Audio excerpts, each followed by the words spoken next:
Chapter 13:18.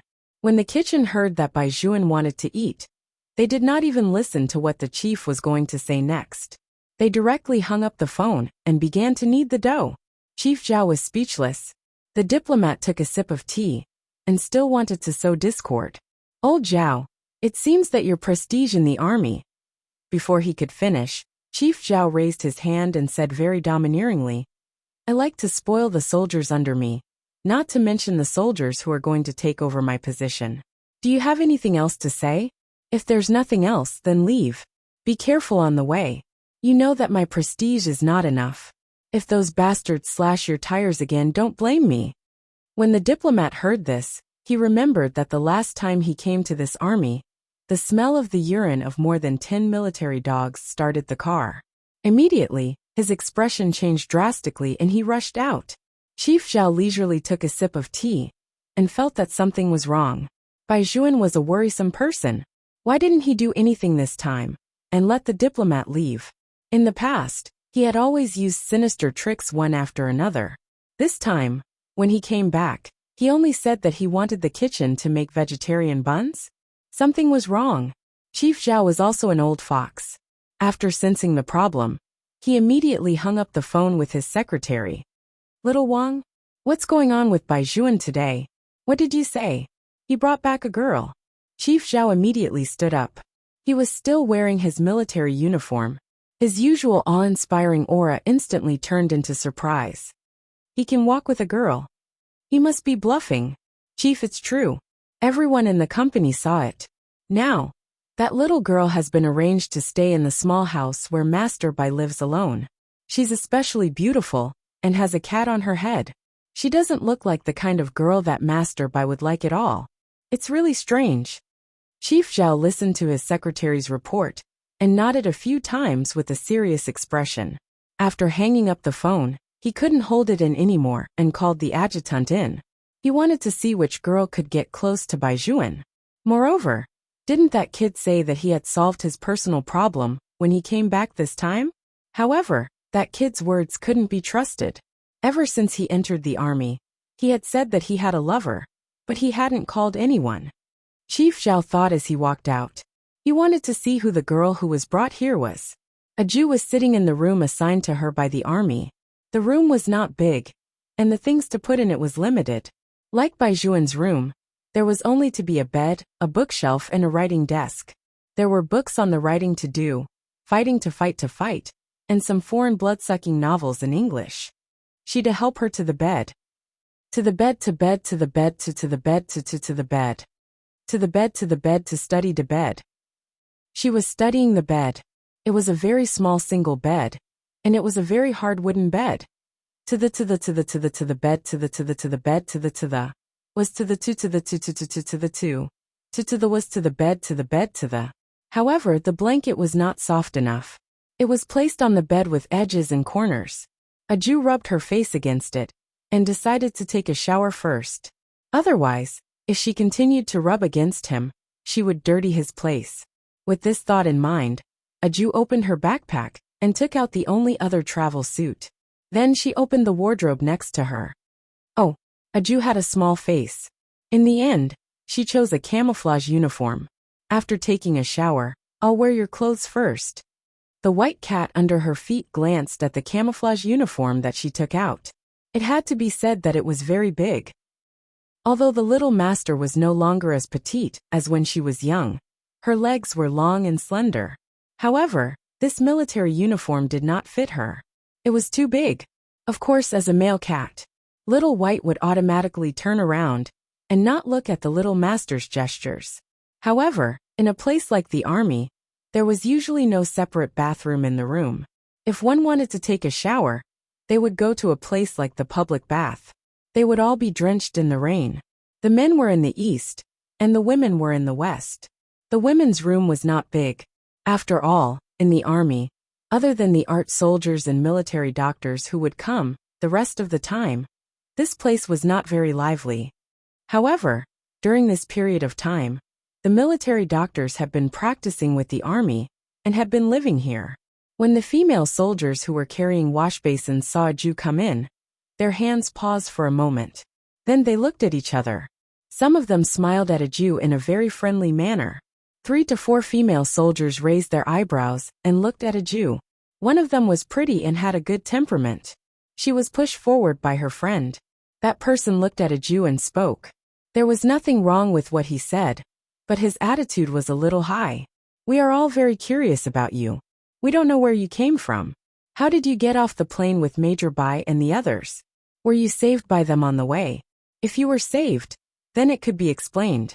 However, I see that you are also a soldier, so I want to advise my sister that Major Bai is a man with a family. He doesn't like people pestering him. You should be more careful in the future. That's right. Even if Major Bai said that having a family is an excuse, it has to be something that our Zixian should be concerned about. The person next to her smiled and said, You probably don't know anything when you just arrived. Zixian and Major Bai have talked before, and she really likes Major Bai. She is planning to confess to Major Bai. I say, sister, don't just come here and want to get involved. When Aju heard these words, she frowned angrily. She looked at the few of them and said, Just now, you said that Major Bai might have a family. If he has a family, why did you still confess to him? Love is free. The person named Zixian blushed slightly. And I believe that even if Major Bai really has a wife, he probably doesn't like his wife. It's just that his family urged him to consider the issue of marriage. Otherwise, he would have been in the army for so long, and no one would have come to look for him. So, I still decided to confess and give myself a chance. Aju's big tiger eyes narrowed into a line. If they weren't in love, they would have gotten divorced long ago. You're not giving yourself a chance. You're simply trying to get involved with someone else. You. Zixian took a deep breath. You won't understand my feelings for Major Bai. Since you think so, it seems that you won't make a move on Major Bai. Also, I'll say it again. Even if Major Bai has a wife, he doesn't like her. A marriage without a foundation of feelings shouldn't exist at all. However, Major Bai's identity makes it impossible for him to get a divorce just like that. Chapter 13:19. Aju put down the thing in her hand and raised her eyebrows. Have you seen Major Bai's wife? So what if we haven't seen her before? We can guess a thing or two even if we haven't seen her before. That's right. The few women echoed each other and spoke in a calm manner, as if they were in the right. Aju's round tiger eyes were now filled with coldness. She glanced at those people, and her voice turned cold. To be honest, you soldiers who rely on relationships are indeed not very smart. Moreover, your thinking is also very strange. You haven't seen me before. So how do you know that little brother doesn't like me? Who else said that our marriage has no emotional basis? I've known little brother since I was 5 years old. When little brother fed me, you didn't even know where you were. This is the army, and I don't want to make a move. Since you're wearing that military uniform, no matter how you got in, at the very least, you have to be worthy of it. Those women listened to Aju's words, and their expressions froze. They never thought that the girl in front of them was Major Bai's legendary wife. All of them did not know what to say next. They packed their things and wished that they could run out of the bathtub immediately. Zixuan's expression was even more stiff. She stood there in a daze. The other female soldiers looked over and covered their mouths to laugh. In front of his real wife, she said that his relationship was not good. She even mentioned divorce. Who knew that they were childhood sweethearts? This slap in the face is really embarrassing. There were always 3 or 4 black sheep in any place. The other female soldiers had long felt that there was something wrong with their style, and did not like to be with them. However, they did not make any mistakes in principle. They just missed men. Even if they did not like them, they could not say anything.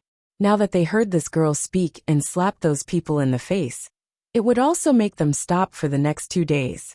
With some power and beauty, they did not care about anything and hooked up with others. It was really quite dislikable. After Aju dealt with Zixuan, she began to reflect on herself. Why didn't she pounce on the little brother earlier? She decided that she had to pounce on him today, so that she would not be missed all the time. Baijuan did not know what had happened at the bathtub. In fact, he had not even seen the group of female military doctors. Just as Li Hailu had said, as long as Baijuan wore a straight military uniform and stood there with gloves on his hands, people would be attracted to him. Such a person should have been surrounded by thousands of flowers. Unfortunately, he had never been surrounded by flowers. He did not even give the other party any room for fantasy. It was normal for someone to take a fancy to him. However, Baizhuan would notice some of them and directly ask them to get lost. Some of the people that Baizhuan could not detect were those that he did not even notice who they were. In fact, he rarely cared about anything other than his girl and his mission. Although there was one more thing today, and that was the opening of the kitchen. Before he got off the plane, he knew that a Jew was hungry. However, the meals served in the army were basically the same. Therefore, Baizhuan specially went to the kitchen and took a hot steamed bun before returning to his room. When he pushed open the door, he saw a Jew with long hair. She was wearing his shirt, which just happened to be above her thighs. It was precisely because of this that her 2 legs appeared even more excessively fair. Baizhuan's eyes darkened. He saw that his girl was holding a hair dryer to dry her hair. Her sleeves were too long, and when she moved, she was a little clumsy. She was like a little tiger chasing after its tail. Baizhuan smiled when he saw this. He walked over and took the hairdryer. Then, he handed the steamed bun to her. "Eat it. I'll help you dry it." When a Jew saw that her little brother had returned, of course she was happy. In addition, there was something to eat. She held the big steamed bun with 2 claws and sat on the only wooden chair. As she chewed, she said in a rather distressed tone, "Little brother, you don't have to dry it too much. My hair is too long and is always knotted. I can't comb it. I'll help you comb it later." Baizhuan patted her head and kissed her black hair with a smile. "The steamed bun is for you to fill your stomach. Dinner will only start in half an hour. When the time comes, you will sit at the same table as me. Our chief will also be there. That group of people should want to see you." A Jew nodded with her eyes wide open. Then she paused and said, "Little brother seems to be very popular in the army. It's good to let them know that you are mine, so that they won't always have some strange ideas. Why would there still be people who have ideas about a married man? Woolly Buddha will not forgive these people. In the future, when they die, I will not recite scriptures for them. They are too bad, too bad. Fortunately, little brother has better taste and knows that I am the best one. Yes, blow on the left side too. There's also water." Although a Jew's words were a little jumpy, Baizhuan still heard a lot of information from it. His gentleness had always been reserved for a Jew. Naturally, he would be as ruthless as he could to others. Looking at a Jew's appearance, it was obvious that she had come out of the bathtub. He was also clear about the recent situation in the army. It seemed that it was the matter of the few female soldiers who accompanied her. Baizhuan's eyes narrowed bit by bit. The light in his eyes could not be said to be friendly. However, he also knew that according to a Jew's personality, she would not tell him anything. Therefore, he still had to get some information from her. "Are there many people in the bathroom today? I even queued for a while and helped a sister get a bucket of water. That sister let me use her shampoo. It seems that you get along well with the female soldiers here." There were a few who didn't like them. The one with the pointy chin had a light at the corner of her eyes. She didn't look good. When Baizhuan heard this, he roughly knew which group it was. He stood behind a Jew and patiently helped her tidy up her waist-length black hair with a faint smile. Just as a Jew was about to ask him what he was smiling about, he grabbed her waist, picked her up, and placed her on his lap. "I know that my little tiger doesn't like these people." Baizhuan was still tidying up her long hair. He smoothed it over and over again. His side profile was handsome, and his face was peaceful. It was as if even his fingertips were gentle. A Jew denied with a small face, "I'm not a little tiger." "Okay, you're not." Baizhuan lowered his eyes and kissed her eyelids. "What else do you need to do? Do you need to put something on your hair?" Then, as if she had thought of something, she suddenly stretched out her hand, and her 2 slender arms hooked around Baizhuan's neck just like that. Chapter 13:20. Baizhuan did not expect his girl to make such a move at all. His back suddenly stiffened. He watched her round eyes as she lifted her body and planted a kiss on his lips. It was not like a kiss at all. However, just a gentle touch was enough to destroy all of Baizhuan's willpower.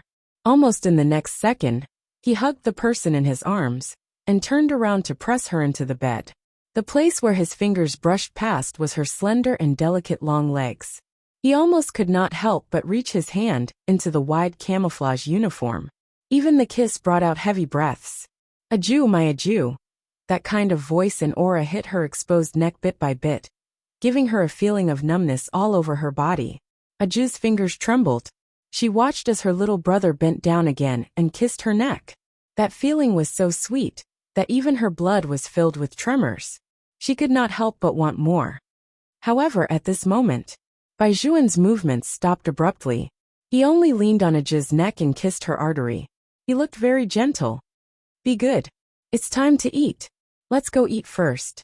After saying this, Baijuan stood up and walked out. He even closed the wooden door. Adieu was stunned. Her round tiger eyes turned. Then, she jumped up from the bed and looked at herself in the mirror. According to her mother, as long as it was a man, he would not be able to resist temptation. Unless that man did not love her? After all, her father did not seem to be able to stand her mother's move. Could it be that her little brother was the kind of person who never liked to play according to common sense? Or could it be that her little brother did not see that she was pouncing on him at all? It must be that her posture just now was wrong. Otherwise, her little brother's nerves were too thick and his reaction arc was too long. Sigh, little brother usually looks so smart. Why are you so slow when it comes to matters of the heart? Speaking of this, the beautiful girl Adieu was a little distressed. She kept muttering to herself like a little monk for a while. Then, she stretched out her hand and held her face with a frown. Her fingers gently tapped her cheek. Woolly Buddha once said that one failure was nothing. One had to be unyielding in order to cultivate the true body of the Buddha. Tang Sanzang even went through 81 difficulties before he chose the Mahayana Buddhist Dharma. What she did this time was nothing. Moreover, she didn't have many postures back then, and she didn't use enough strength. After dinner, she would remove the gravity buckle so that she could carry her little brother to bed. That was right. It was possible to take such a step. Adieu nodded heavily at herself in the mirror and was about to go out. The wooden door was opened again. Baijuan walked in with a cold wind and casually threw a pair of military pants to Adieu. Put it on. These two words were quick and carried an order that could not be resisted. Adieu's entire head was covered by the military pants. She tugged hard with her fingers, but her face was still full of anger. Why was the little brother still in a bad mood? Really, I must pounce on him. With this thought in mind, Adieu put on the military pants. After putting them on, she realized that the military pants were too long and too big. There was also a faint smell of mint. It should be her little brother's, but it didn't match her figure. She got a belt and was tying it with her head lowered. The door opened again. There was no need to think. It was definitely her little brother. It was indeed Baijuan. He looked at his girl and was silent for a few seconds before he walked over. He lowered his head and helped Adieu tie the belt. He looked very handsome when he didn't say a word. Adieu actually wanted to turn her face to kiss him, but the timing was not right. It seemed that the meal was about to start in about 10 minutes. Well, she had to endure it first. Only when she was full would she have the strength to pounce on him. Now Baijuan's gaze had already softened. He picked out Adieu's long black hair from the military uniform and placed it behind her. In order to make his girl look more beautiful, he tucked her hair to the side. Adieu's bright eyes blinked. Then she saw her little brother squat down. He bent his knees and turned his body sideways. He helped her tidy up the overly long trousers and rolled them up 3 layers one after another. Adieu was a little stunned. After all, such a scene was only often seen when she was young. At that time, when she was wearing sneakers with shoelaces in the military compound for morning exercises, and when she was catching crickets with Li Hailu and the others, her shoelaces were always untied. At that time, the little brother would always bend down to tie her shoelaces and roll up the trousers for her. When she was young, the little brother was like a noble young master. Just as they said, although the little brother played with them, his hands were never stained with dirt. He was also very stable, unlike people of their age. When the grandparents in the courtyard saw the two of them go out, they greeted her and said, "Little Adieu, your brother brought you out to play again." This time, do you know how to roll up your trousers by yourself? At that time, she didn't need to speak. The little brother would stroke her head and smile very gently. Grandpa, don't always bully Araju.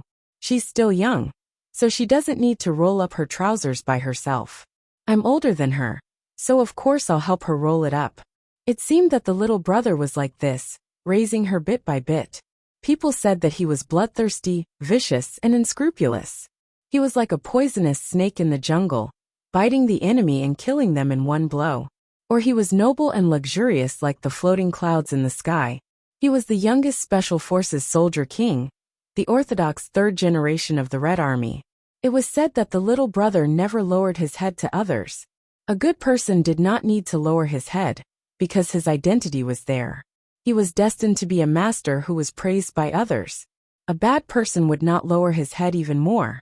Everyone knew that where the little brother was stationed, those outsiders would not dare to invade at all. Thinking about it this way, when the little brother lowered his head and bent his knees, it was only when he was tying her shoelaces and rolling up her trousers. She did not know why, but her heart felt warm. She was happier than eating any number of vegetarian buns.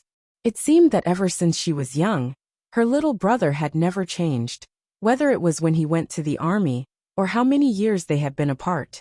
He would still raise her as a child, as meticulously as he wanted. There were many things that he wished he could do for her. He never asked for help from others. Her thoughts of pouncing on him decreased a lot. She just obediently looked at the side of the little brother's face, hoping that time would stop at this moment. This way, she could look at the little brother's face for the rest of her life. The little brother was a person who was even more handsome and cute than Buddha. She had felt this way since she was young. After coming to this point, she was even more certain of her thoughts. The little brother was her lover, her family, the person who raised her, the person who could always be with her. Chapter 13:21. When Baijuan stood up, what he saw was a Jew's pair of sparkling eyes. Then, his girl stretched out her hands and hugged his waist. Her small face rubbed against his chest. She did not look like a cat, but like a little tiger. Because cats would never rub against people like she did. That little head of hers was still in his arms, muttering something. Little brother is good at everything, but he's too slow.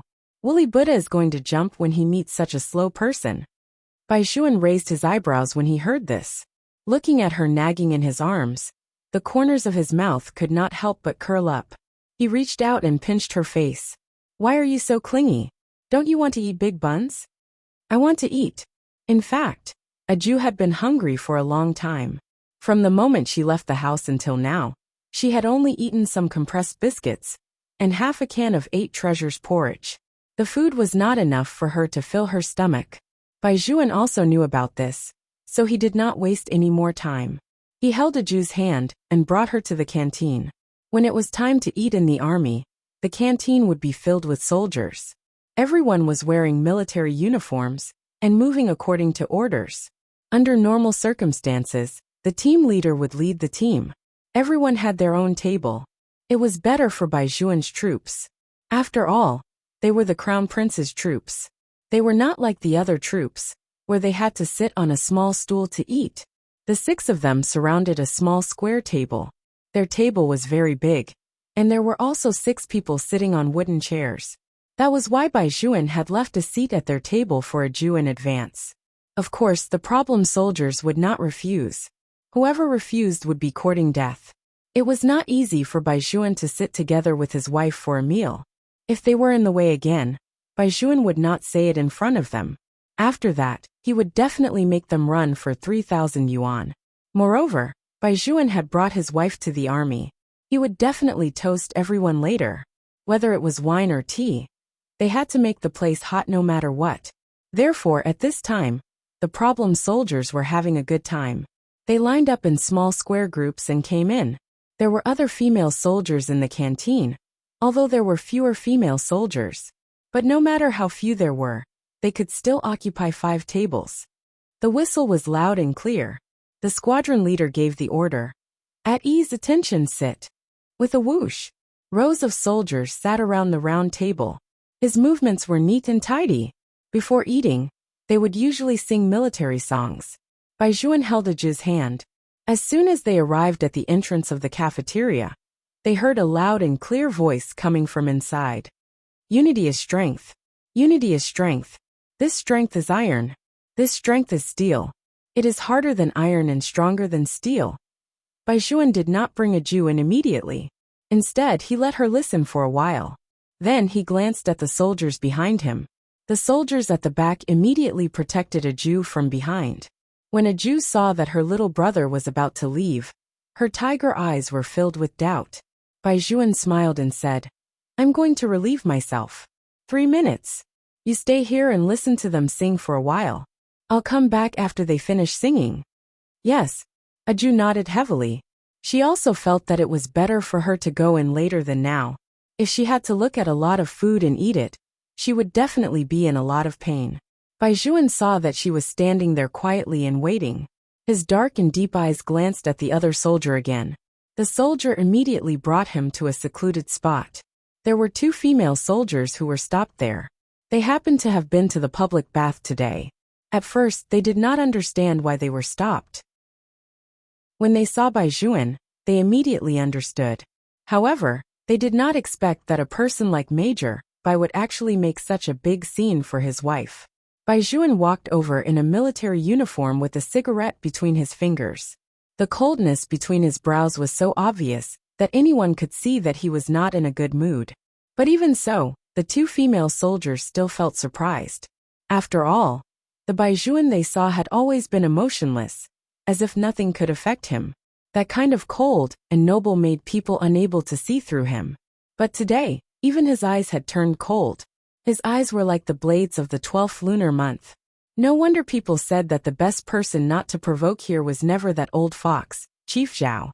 Instead, it was Major Bai who everyone called Master Bai. He just looked at them, and then suddenly smiled. That smile was not warm. Instead, it carried a faint murderous aura. "You should know that I am not a good-tempered person. I have asked you to come over now, because I want to know what happened in the bath today. You can choose not to tell me, but I still hope that we can have a good talk.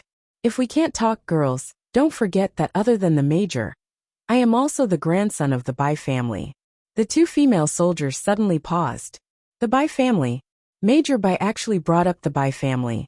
Those who knew him knew very well that he never talked about his family background, especially in the army.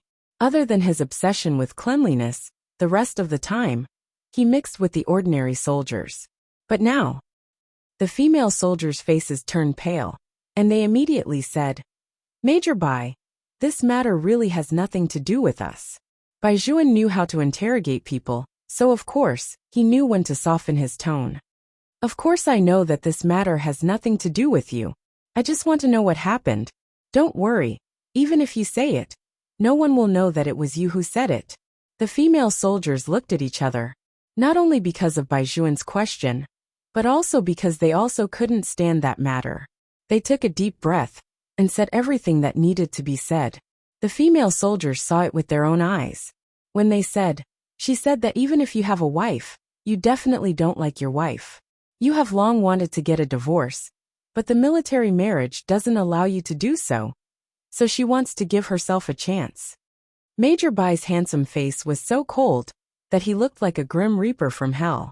Even after he said thank you and left, that kind of back view was even colder to the extreme. The cold aura emitted from his entire body spread to the entire backstage. The 2 female soldiers' hearts skipped a beat. They were glad that the person who provoked Major Bai's wife was not them, or else Major Bai's frightening gaze. They really did not know what Major Bai would do. The 2 female soldiers did not know that such a Baijuan would only show it in front of them. When Baijuan appeared in front of Aju again, a faint smile had already appeared on his face. He was completely different from the person with the cold gaze just now. Chapter 13:22. When Aju saw her little brother walking over, her round tiger eyes lit up, and the white cat on her head swayed its tail. Baijuan stretched out his hand, and the white cat jumped down. Aju smelled the fragrance of the food inside, and was already hungry. Her stomach started to growl. When Baijuan heard the sound, He glanced at the two soldiers on his left and right. It was obvious that he had other things to do. Aju also saw it. Little brother, aren't we going to eat? Eat. Baizhuan smiled. You just need to eat well. Aju still felt that her little brother was hiding something from her.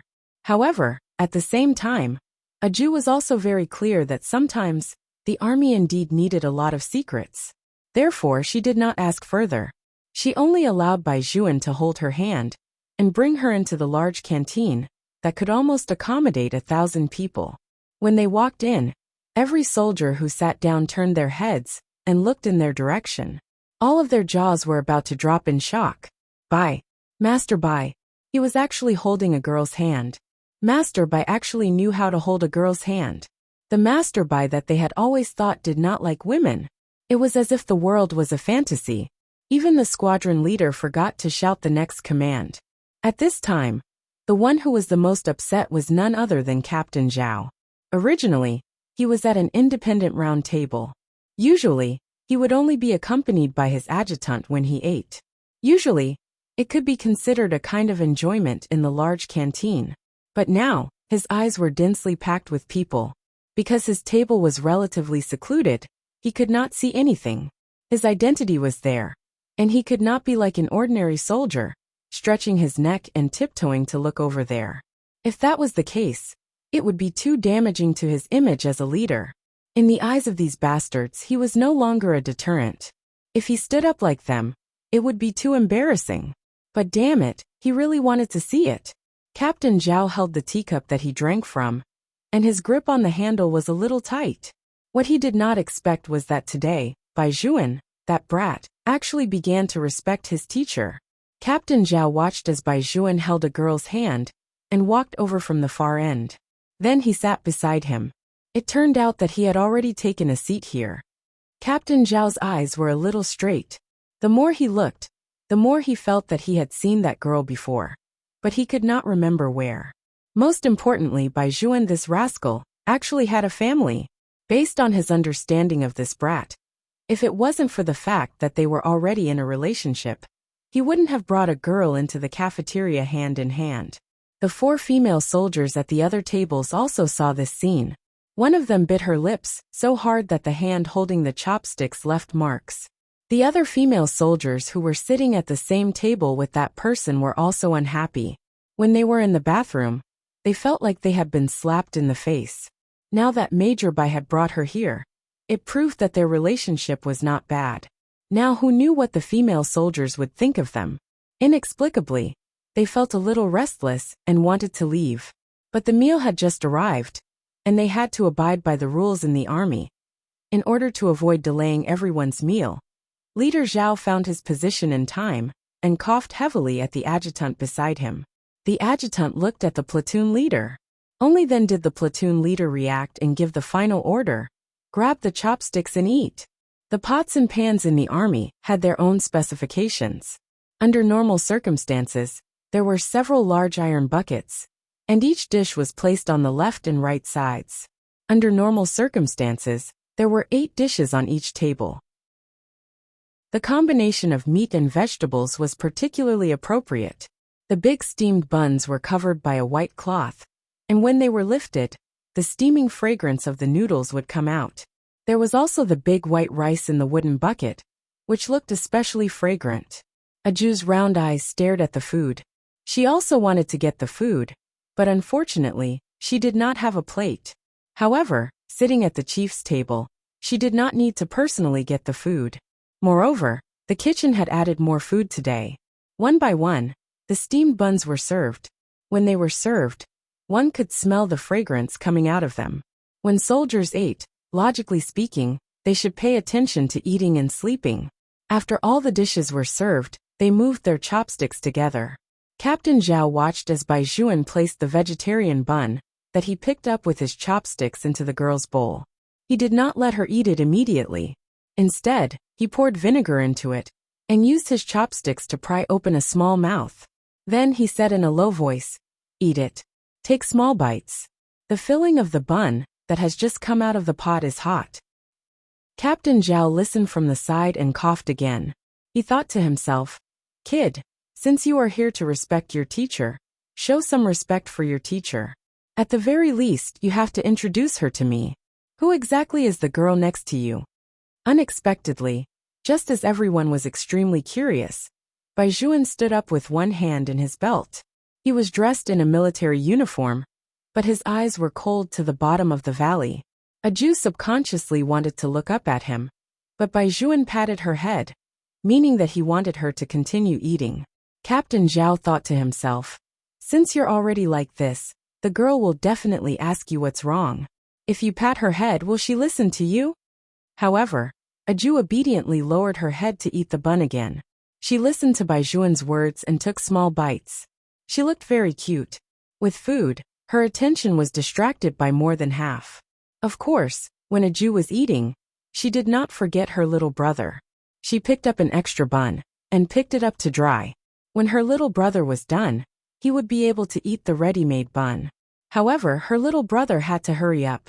Otherwise, she was afraid that if she left it to dry, the bun would enter her stomach. Seeing that she was eating happily, Bai Juan said in a faint voice, "Before we eat, I want to ask you something, Chief." Captain Zhao was still holding his chopsticks to pick up the food. He did not expect this kid to drag him out. He was clearly talking to the outside. Besides, when this kid did things, when did he ever think of asking him for instructions? However, the procedure still had to be followed. What do you want to ask for instructions? Go ahead. Captain Zhao tried his best to make himself look very serious. He even placed his wooden chopsticks by the side. He must want this girl to stay in the army for more days. It was not impossible to make such a request, but, before Captain Zhao could finish his thoughts, Bai Juan's voice sounded again.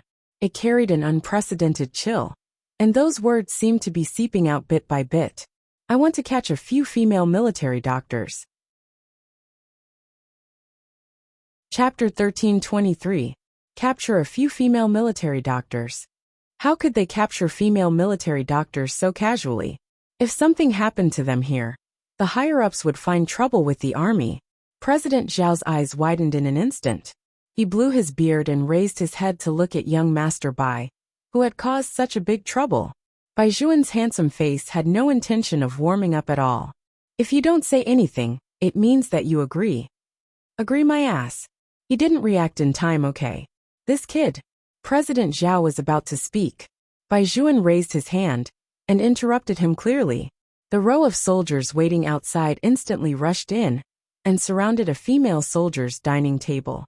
The other female military doctors also watched from the side and began to whisper to each other. The expressions of the few women, who were led by Zixuan, suddenly changed. Their small faces were so pale that they were somewhat unrecognizable. Looking at the soldiers who had surrounded them in the middle, even her eyes were shaking violently. Amidst the panic, there was an indescribable anger. Someone spoke. Major Bai, what do you mean by this? Even if you're a major now, you don't have the right to treat us like this, right? You're talking about rights with me? Bai Juan tilted his head and smiled. He stepped on a pair of military boots and walked in front of the few women. Then I'll tell you about the laws of China. Any attempt to destroy a military marriage is illegal. In my territory, you spread rumors about my relationship with my wife, slandered me in front of my wife, and even wanted to interfere in my marriage. You even said that you wanted to give yourself a chance? I want to ask you, why did you think that I would give you this chance? I've already given you a way out by not shooting you to death. But don't worry, when you get out of this army and are no longer involved in this military uniform, I will use the power of the Bai family to make you suffer a fate worse than death. Bai Juan said the last sentence very ruthlessly. After Zixuan heard it, her entire body trembled. She was a little speechless and looked very pitiful. I said those words because I like you. Why are you doing this to me? Like me? Just to destroy my family? Bai Juan's eyes became even colder. To me, your liking is not liking at all. It's the greatest evil in the world. Any person who wants to interfere with other people's thoughts, even ordinary people, know how shameless it is. But you don't feel anything at all. Perhaps when the army recruits female soldiers again, they should check whether you are worthy of being a soldier or not. These words made the others stand up as well. At first, They didn't know what had happened. They even felt that Master Bai was too impulsive this time, and didn't seem like him. This time they heard it clearly. It turned out that this woman was spouting nonsense in front of their sister-in-law. She even tried to interfere? The problem core disdained these people the most. Old man was the first to walk over and smiled coldly. Why are you still crying? What's wrong with you? Damn it. If you were in my mother's army, I would ask my mother to kick you guys out. Did your parents send you to the army to steal other people's husbands? Seeing that other people's things are good, you just want to take them? You say you like her, but you're actually doing the dirtiest things. You like her like that, at best, you're shameless. Chief, tell them to get lost. We don't need such military doctors here. That's right, tell them to get lost. As long as I think about how I'll finally find a girlfriend in the future, and be instigated by them like this, my heart will turn cold. Don't worry, with someone like you, they won't chase after you. I originally thought that they were quite good-looking, but I didn't expect them to have such a bad attitude. Fortunately, I controlled myself at that time and didn't chase after them. All of you get lost. We don't want to be third parties. The soldiers in the army were basically all brought up by Baijuan. Not only were they upright, but they were also full of passion and single-minded. After being tempered over the past few years, they were even more opinionated. So what if they were beautiful? So what if they cried? Damn it, if they destroyed other people's happiness, they should all get lost. In fact, that group of female military doctors more or less had some connections in their families. If they didn't have some power, they wouldn't have been able to become military doctors. In addition, the few of them had good temperaments, and their academic qualifications were the highest among them. No matter which army they went to, they were basically praised. This was the first time they were shouted at like this, telling them to get lost. That kind of awkwardness was really not like the small awkwardness when they found out that they had stolen their boyfriend in the past. Instead, they wished that they could find a hole to hide in. Even their faces were burning with pain. Leader Zhao originally wanted to talk about the friendship between the original army and the other army. But when he heard Baijuan's words, his anger also rose. Although he was not a good person usually, he had used some methods to climb up. However, he firmly supported the point of being faithful to one another. It was just like how he could not do well on small problems.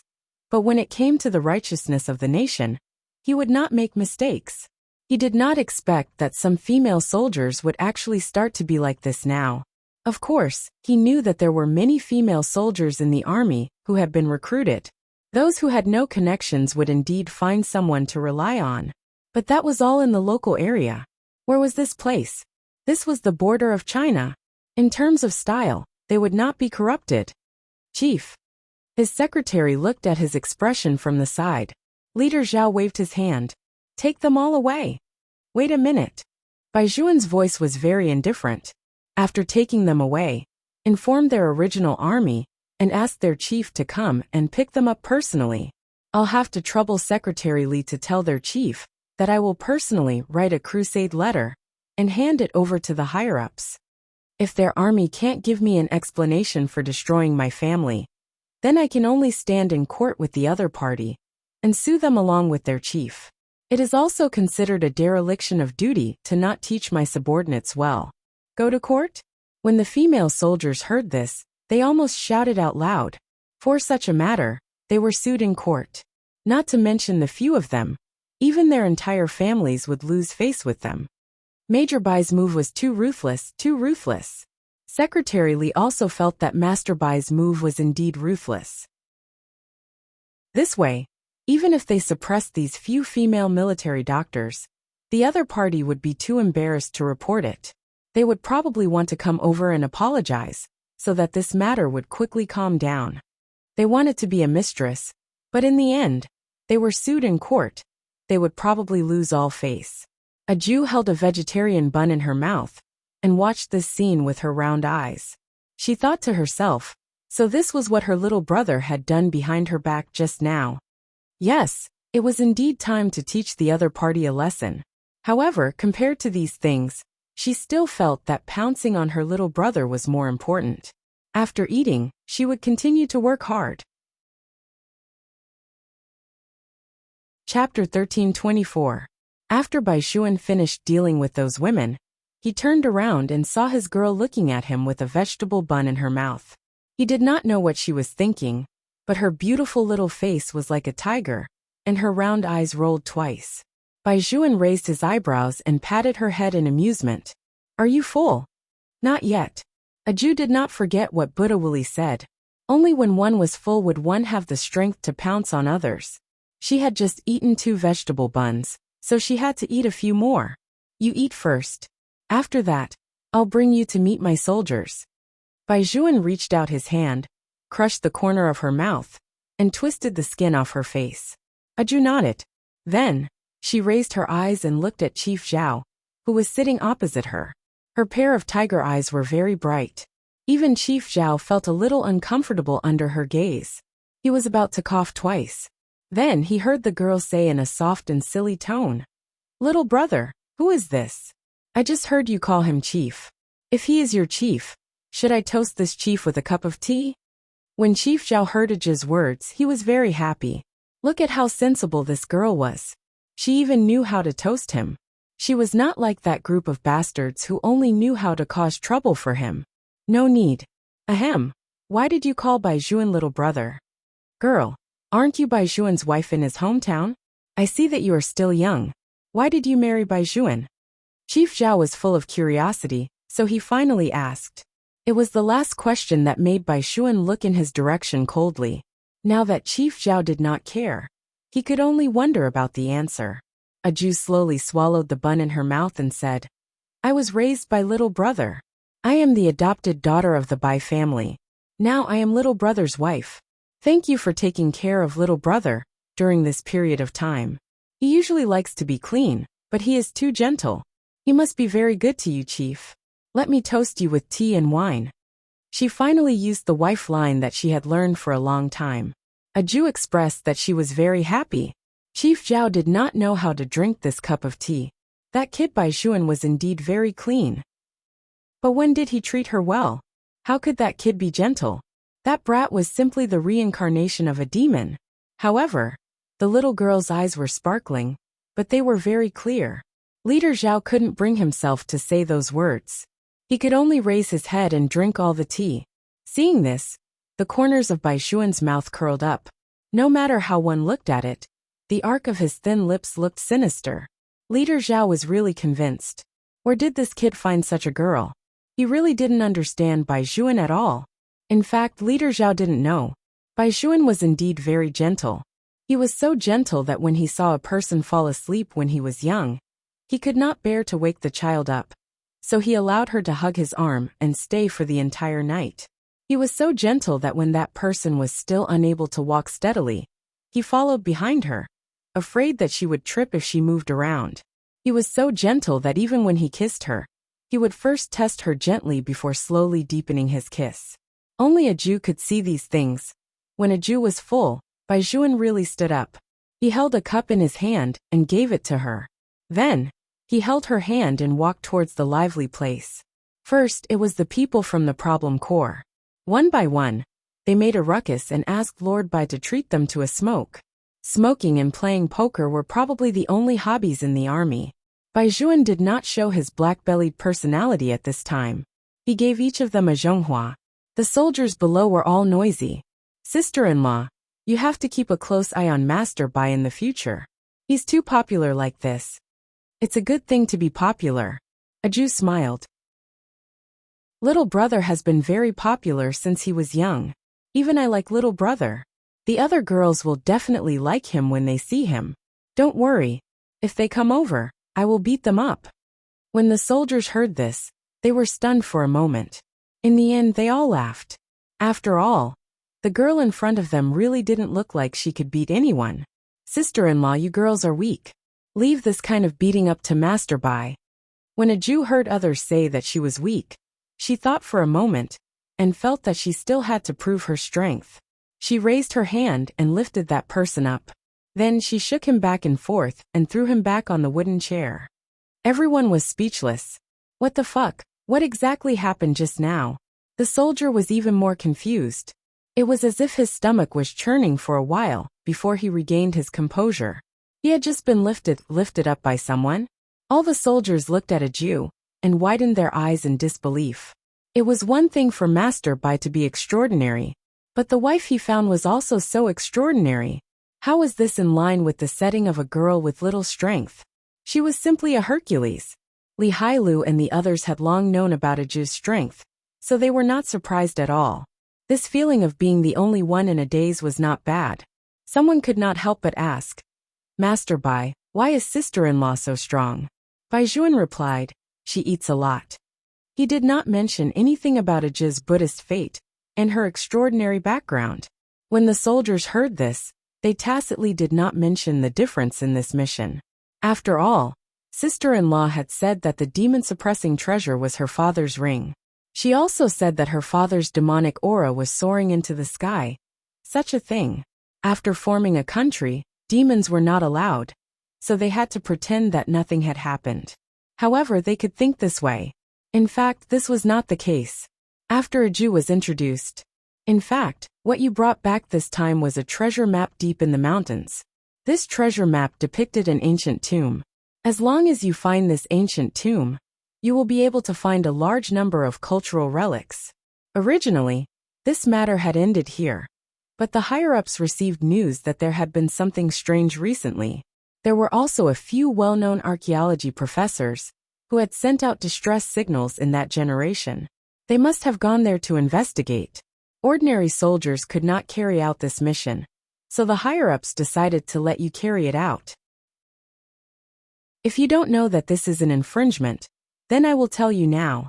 If it happens, legal procedures will be taken. Chapter 1325. There's no problem with carrying out the mission, but... Bai Juan paused and raised his eyes. His voice was indifferent. I need to know what kind of ancient tomb this is, and why strange things happened. This time, we encountered many things that we can't explain when we went out. Is it the same for this ancient tomb? Leader Zhao walked a few steps around the military academy, before finally letting out a long sigh. I'll give you all the information in a moment. Logically speaking, no one should be allowed to approach this ancient tomb, but someone has to do this. The Tang sect said that they've already sent someone to follow you. I've been waiting for the past 2 days. Once the Tang sect's people arrive, things will be a lot easier to handle. If you are waiting for the people from the Tang sect, then I can tell you. Bai Juan tilted his head, lit a cigarette, and held it in his mouth. When the wind blew over, it only made him look more manly. She has already arrived. Captain Zhao was shocked and subconsciously looked at the entrance of the army. She has already arrived? Why didn't I see her? Did she just enter? That's not right. I didn't hear the alarm. A Jew is the person sent by the Tang sect. Bai Juan still did not change. At this moment, his deep eyes seemed to have a faint light. Captain Zhao's face was filled with disbelief. That little wife of yours? She is from the Tang sect. How is this possible? If she hadn't arrived in time for this mission, I might have lost many comrades. When Bai Juan mentioned a Jew, his eyes were always gentle. She is more capable than before. Her strength is indeed not small. Captain Zhao recalled what had happened in the canteen just now and muttered, that strength is not a problem for her to knock you down. How did this girl grow up? Bai Juan once again thought of his father-in-law, the man who had been very mysterious until now and never showed his face easily. The strength in Aji's body was innate. In other words, the Bailey family was very likely not ordinary humans. Bai Juan did not say this matter. He only glanced at Captain Zhao. This mission is too special. The safety factor is different from the past. I have no problem. As for the others, they can choose voluntarily. Especially the old one. He is the only son in the Feng family. I'll think about it. Leader Zhao also let out a long sigh. Get ready. This time, the higher-ups are very kind and gave you a day to consider. The people from the Tang sect are dealing with other things abroad, so it's most convenient to enter the tomb from here.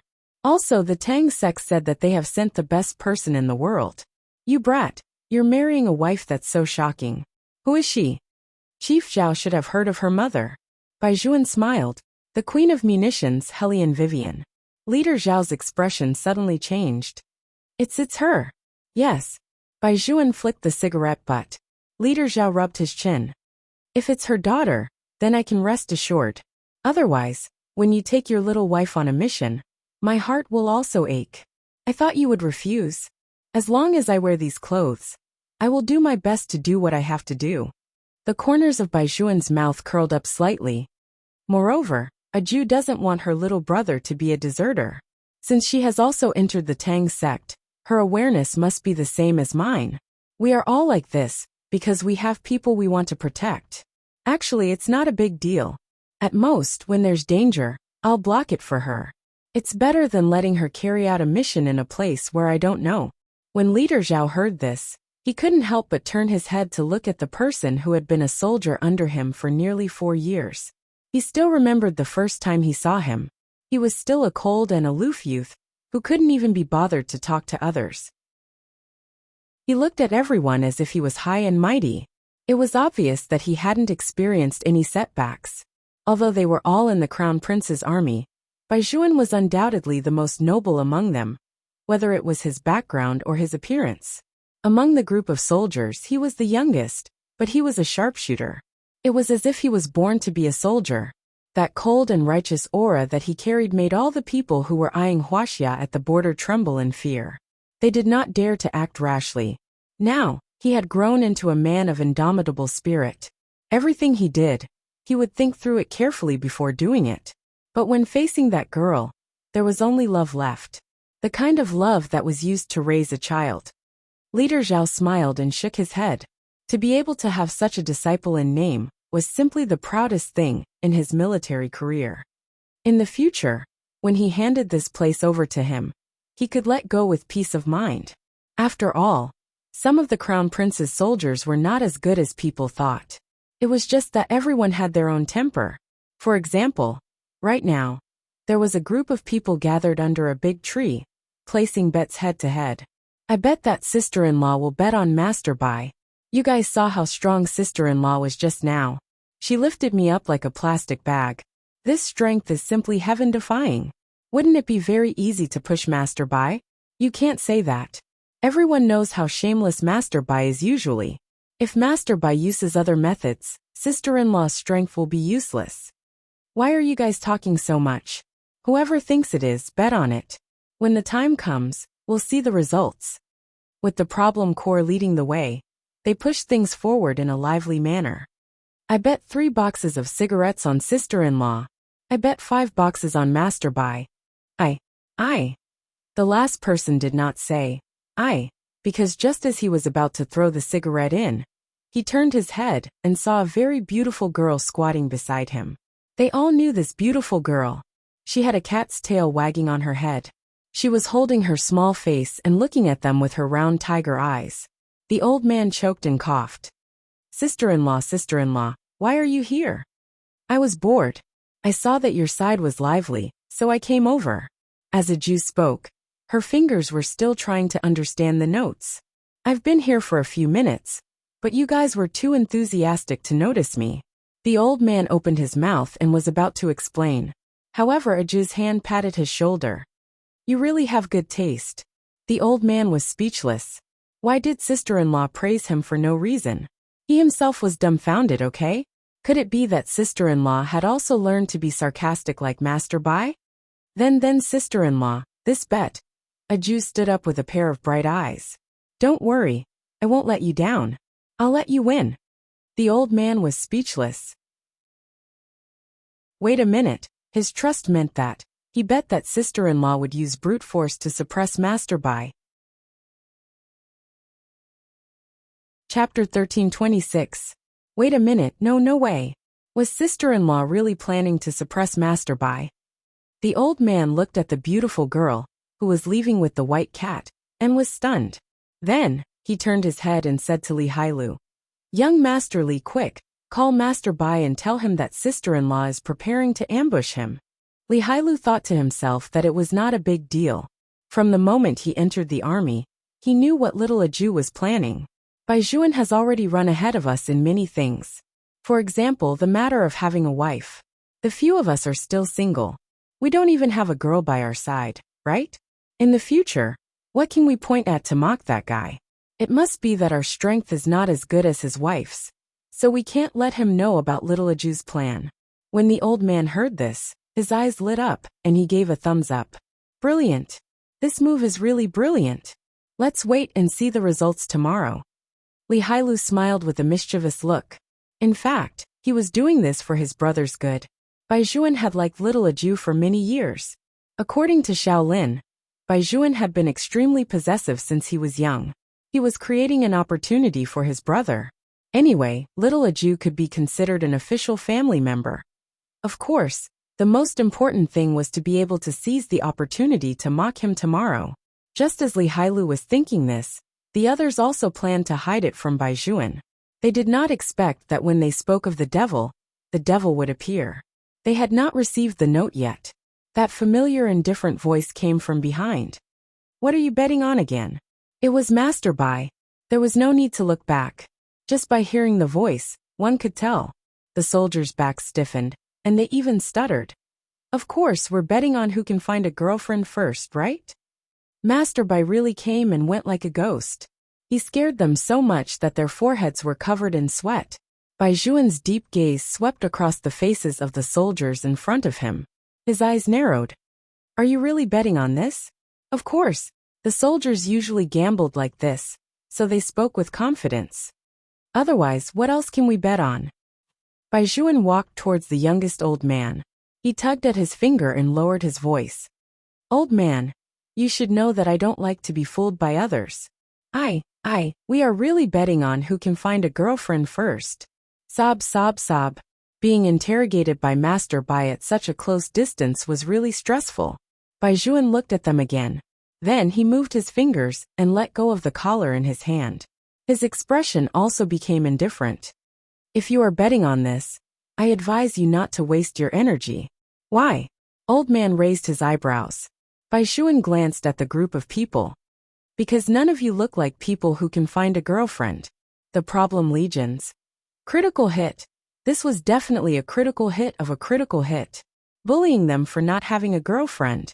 Who could they blame for not having a girlfriend until now? It was all because Master Bai was too handsome. Every time he went out, those girls would always take a fancy to him. Which one of them wasn't a handsome and cool tycoon?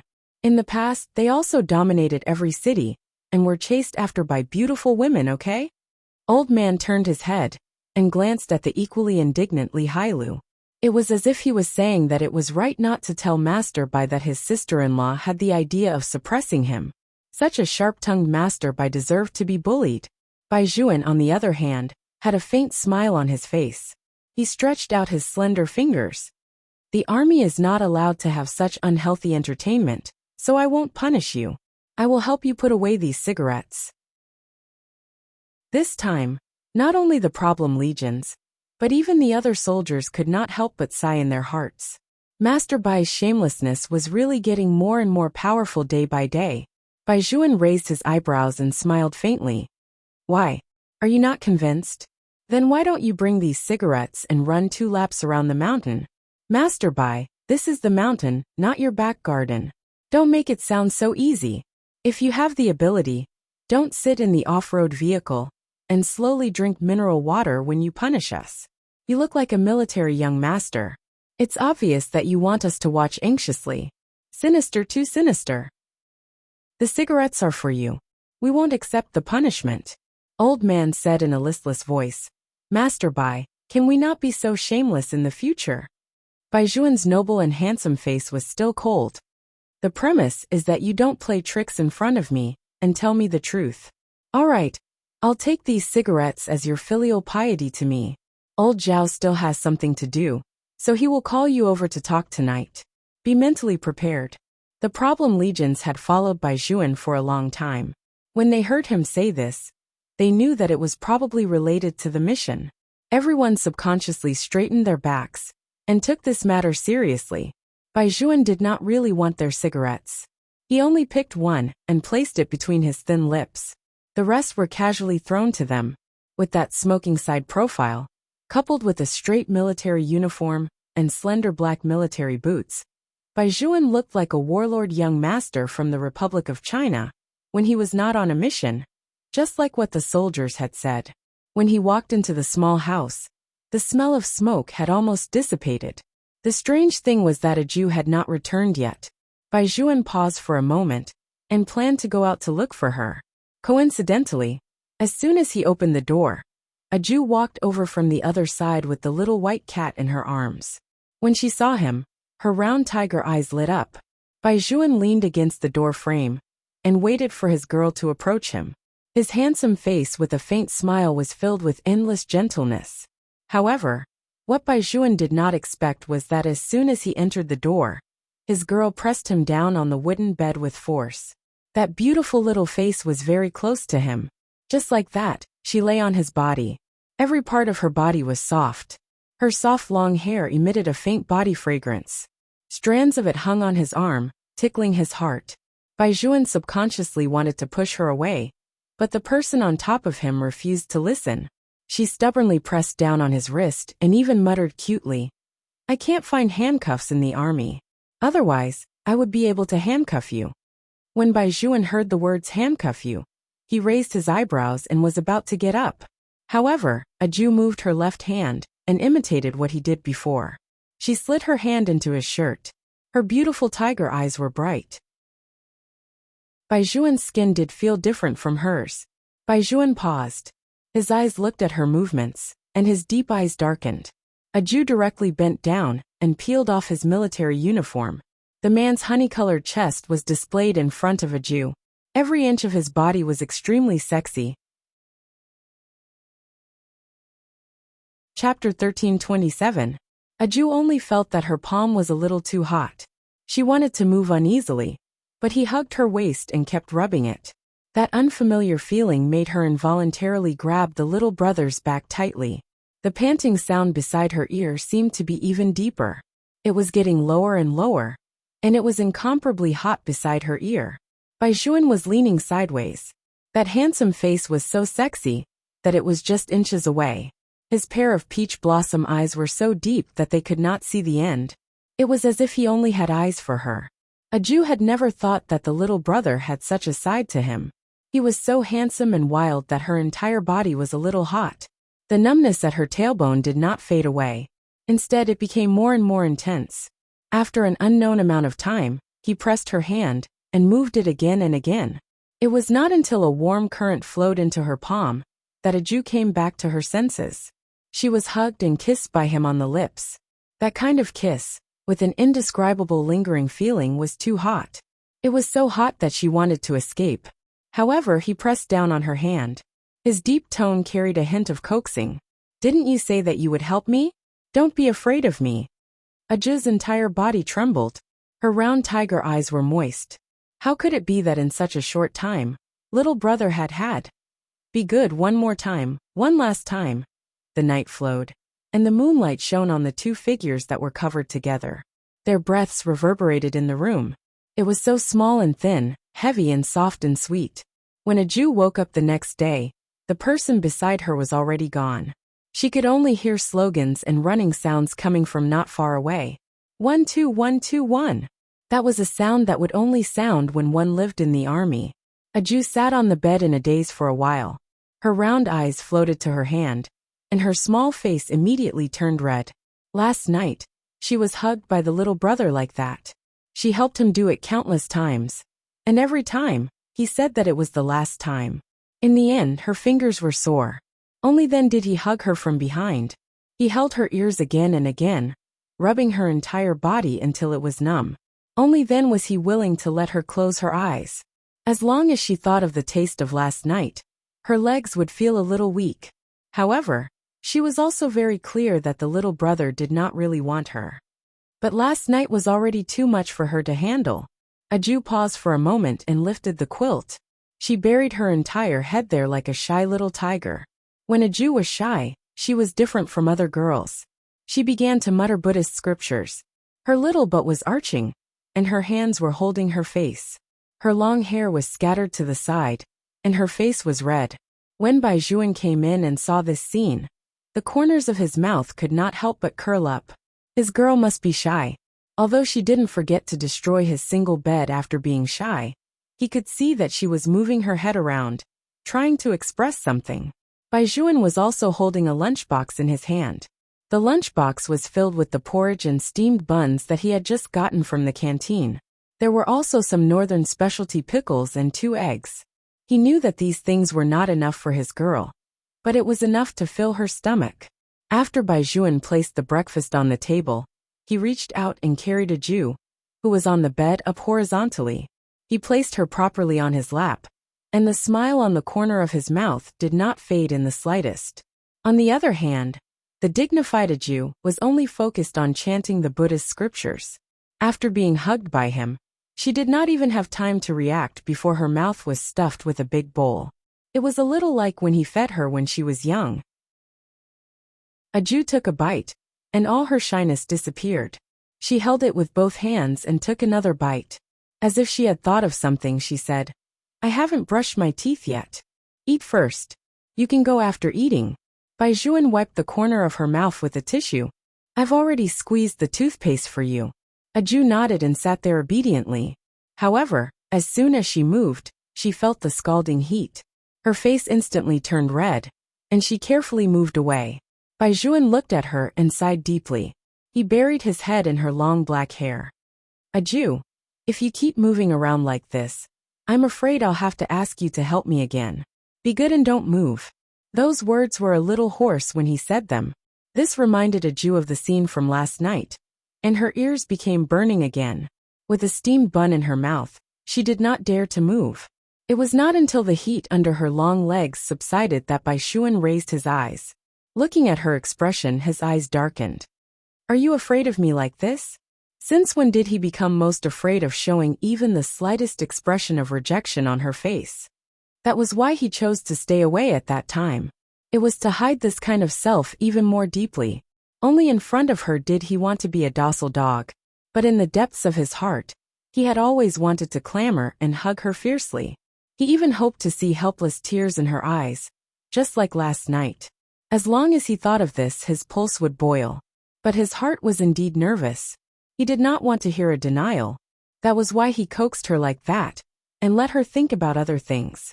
Baijuan knew that he was a little despicable. He thought that even if she liked his hands and his skills, as long as he could make her happy and forget how ruthless he was at that time, he was willing to do anything. Aju raised her eyes and looked at Baijuan. "As long as it's you, I'm not afraid of anything." Baijuan was stunned for a moment before he smiled. His thin lips kissed her ear. "Then after dinner, can you help me again?" Aju's entire body trembled. Her thick eyelashes were like fragile wings. It was clearly unfamiliar, but because the other party was Baijuan, she was completely filled with tiger aura. "Okay." Baijuan looked at the person sitting in his arms, and thought of the little monk when he first met her. She had big eyes and carried a big bag. No matter how he looked at her, she was very likable. Perhaps at that time, he would have been consigned to eternal damnation. He remembered that a long time ago he had read a book. It was written in the book that when you love someone very much, your first reaction when you see her is not to want her, but to stretch out your arms, so that she can safely stay in your arms. You will treat her like a treasure, so that she won't be bumped around and stray from place to place. He treated Aju the same way. From the beginning to the end, it had been like this.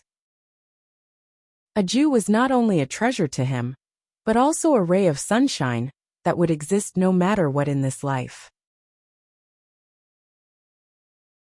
Chapter 1328. The breakfast was finally finished. If it wasn't for someone knocking on the door outside, Aju would probably be held by Baijuan's hand and help him again. Aju finally saw the other side of her little brother. How should she put it? He was very good at coaxing people, but his tone was ruthless when he spoke. That kind of ruthlessness could make her lose all strength.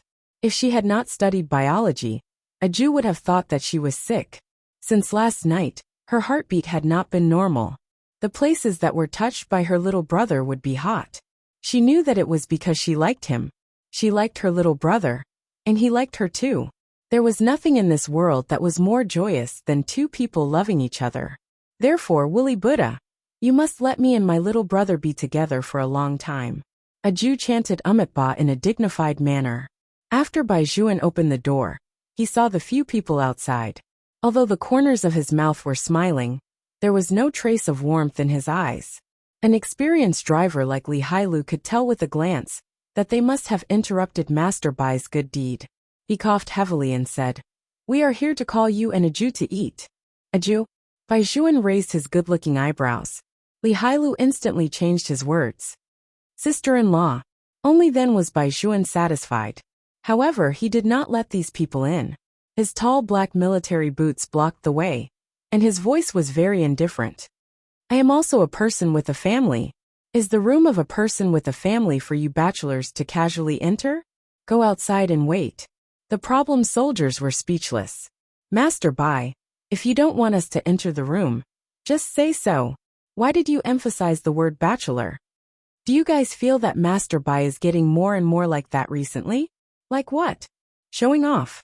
This wife-showing maniac. Li Hailu pursed his lips. He is not just a wife-showing maniac. Now, even his possessiveness is terrifying. Isn't it just calling her a Jew?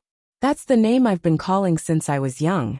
Now he insists that I call her sister-in-law. Don't you think he's shameless? Master Bai has always been so shameless. We have to get used to it. But Captain, I don't have a target. The youngest was only 19 years old, and his face was still youthful. Just you wait this time when I go home. I must find someone to marry. Li Hailu put his arm on him and said, Child, your mother won't agree. Do you see me? He had been betrothed since he was a child. Initially, he thought that this was a good thing, right? He had a wife since he was young. How proud. In the end, it turned out to be a man. A man. Listen to me. Your mother likes Master Bai so much. She might find a man for you. Don't get into the fire pit. Old man. Just like that, they laughed heartily. What the youngest man didn't know was that other than him, everyone else had received a mission to travel. However, they didn't tell him because they wanted him to go home happily. After the old man took off his military uniform, he was a living example of a rich playboy. The car that came to pick him up was extremely luxurious.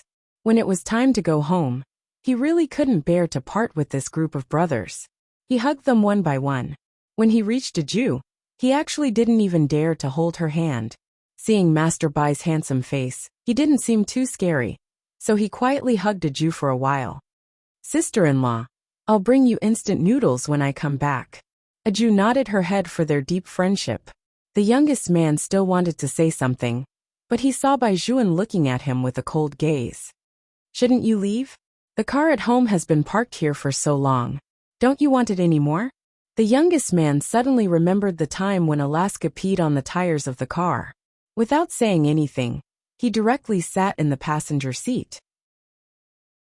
The car window was rolled down, and he acted like a young master.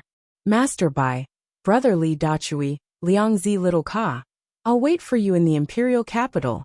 Everyone put their arms around each other's shoulders and smiled faintly as they watched the youngest person leave. Only then did their expressions change. Captain, we're ready. We can set off at any time. Bai Zhuan said okay, then he raised his wrist. Let's check the time first. In 3 minutes, we'll gather beside the plane. This time, we'll directly dispatch a small plane. Little Ka, you'll be in charge of the drone control. Liangzi, you'll be in charge of the explosives. Dachui, you'll be in charge of the preparation to rescue the hostages at any time. Hailu, you'll be in charge of the plane and keep the communication of all the members smooth. This mission is different from the ones we've seen in the past. The place is an ancient tomb. Among the people trapped are university students and the best archaeologists in our country. There are even foreign criminals. The worst thing is that these criminals are holding them hostage. Due to the complicated terrain of the mission, the number of people we can sneak in is limited. The mission this time was indeed different from the past. Before he left, he still instructed Bai Zhuan, I will send 20 small planes to patrol the sky above you at all times. As long as you control these extremely vicious criminals, someone will immediately support you. Of course, I have also said that this place is very strange. Those small planes will disappear every time we go there. Therefore, Aju's ability is the key. We can only rely on her to solve feng shui. Aju did not hear Captain Zhao's words. She had already jumped into the cabin in a capable military uniform. This time, she did not carry anything on her back, because she had to parachute to reach her destination. Her cat was still on top of her head. Perhaps it was a little strange to carry a white cat on a mission, but Li Hailu thought about it carefully. This white cat seemed to have been there the moment Aju appeared. It had never left Aju's side. The green cat eyes and snow-white fur all over its body were like Aju's protector. Bai Juan was the most commanding captain of the battle. He was the last one to board the plane. The cabin door was pulled closed with a whoosh. Everyone was dressed in combat clothes. This time, it was a domestic rescue, so they finally had the 5 stars that symbolized the national emblem on their clothes. Bai Juan's deep gaze swept across everyone's face. With that kind of perseverance, he said, "You've all seen the video. This time, the criminals are very arrogant. They even call us Chinese dogs and think that we can't do anything to them. Although this place is located at the junction of the 3 countries, it's in our country. Even if it's not in our country, we still have to save the kidnapped citizens." As he said this, Bai Juan raised his fist again. His voice was very indifferent. "All Chinese." The army made a move and a low roar shook the sky. "Even if they are far away, they will be killed." Chapter 1329. This was the first time Aju had seen Bai Juan's appearance before he went on a mission. Sure enough, the last time on the school field, the little brother had received a mission order, which was why he had left without saying a word. The people of the Tang sect were not like this. Therefore Aju turned her face to the side. Such a little brother was something she had never imagined. He was very responsible, and it was even enough to make people's blood boil. Perhaps this was the meaning of wearing this military uniform. That military green seemed to be telling the whole world that as long as they were here, China would be here. As long as they were here, they would not let them come and go as they pleased. As long as they were here, they would not allow them to hurt the people of China in the slightest.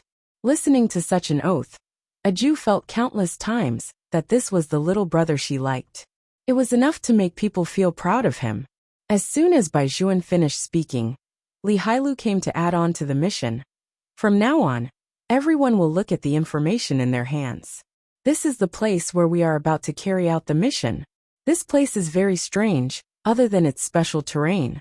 The planes that flew here often disappeared for no reason.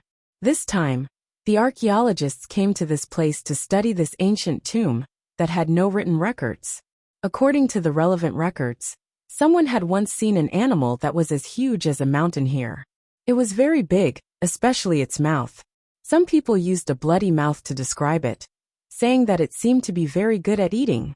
When it opened its mouth, there would be fog on the mountain, so until now, no one had really seen its true appearance. Of course, this was just the words of the nearby villagers.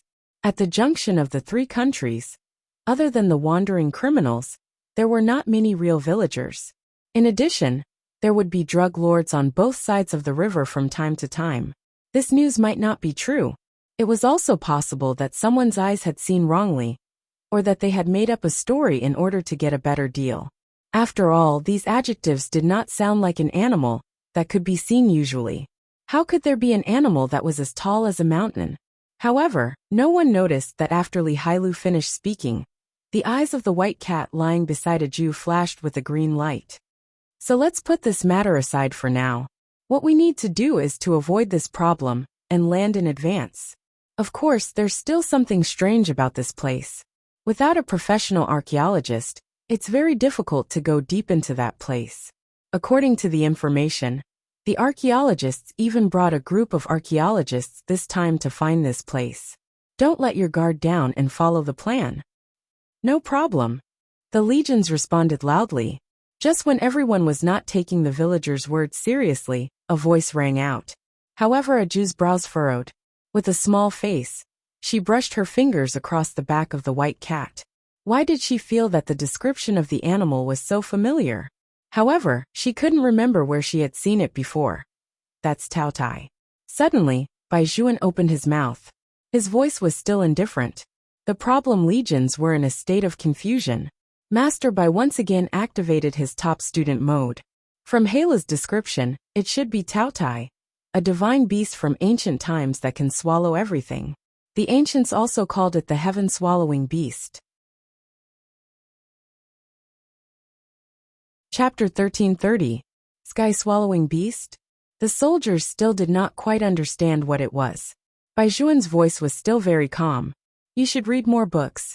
There are very clear records in the classic of mountains and seas.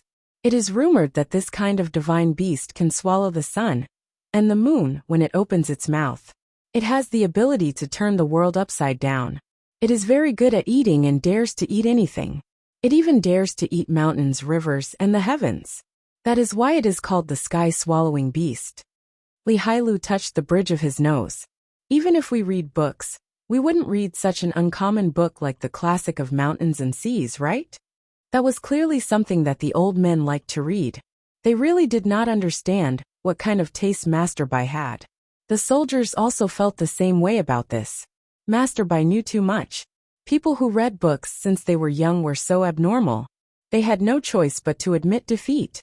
Then, according to Master Bai's words, it is something that exists in myths.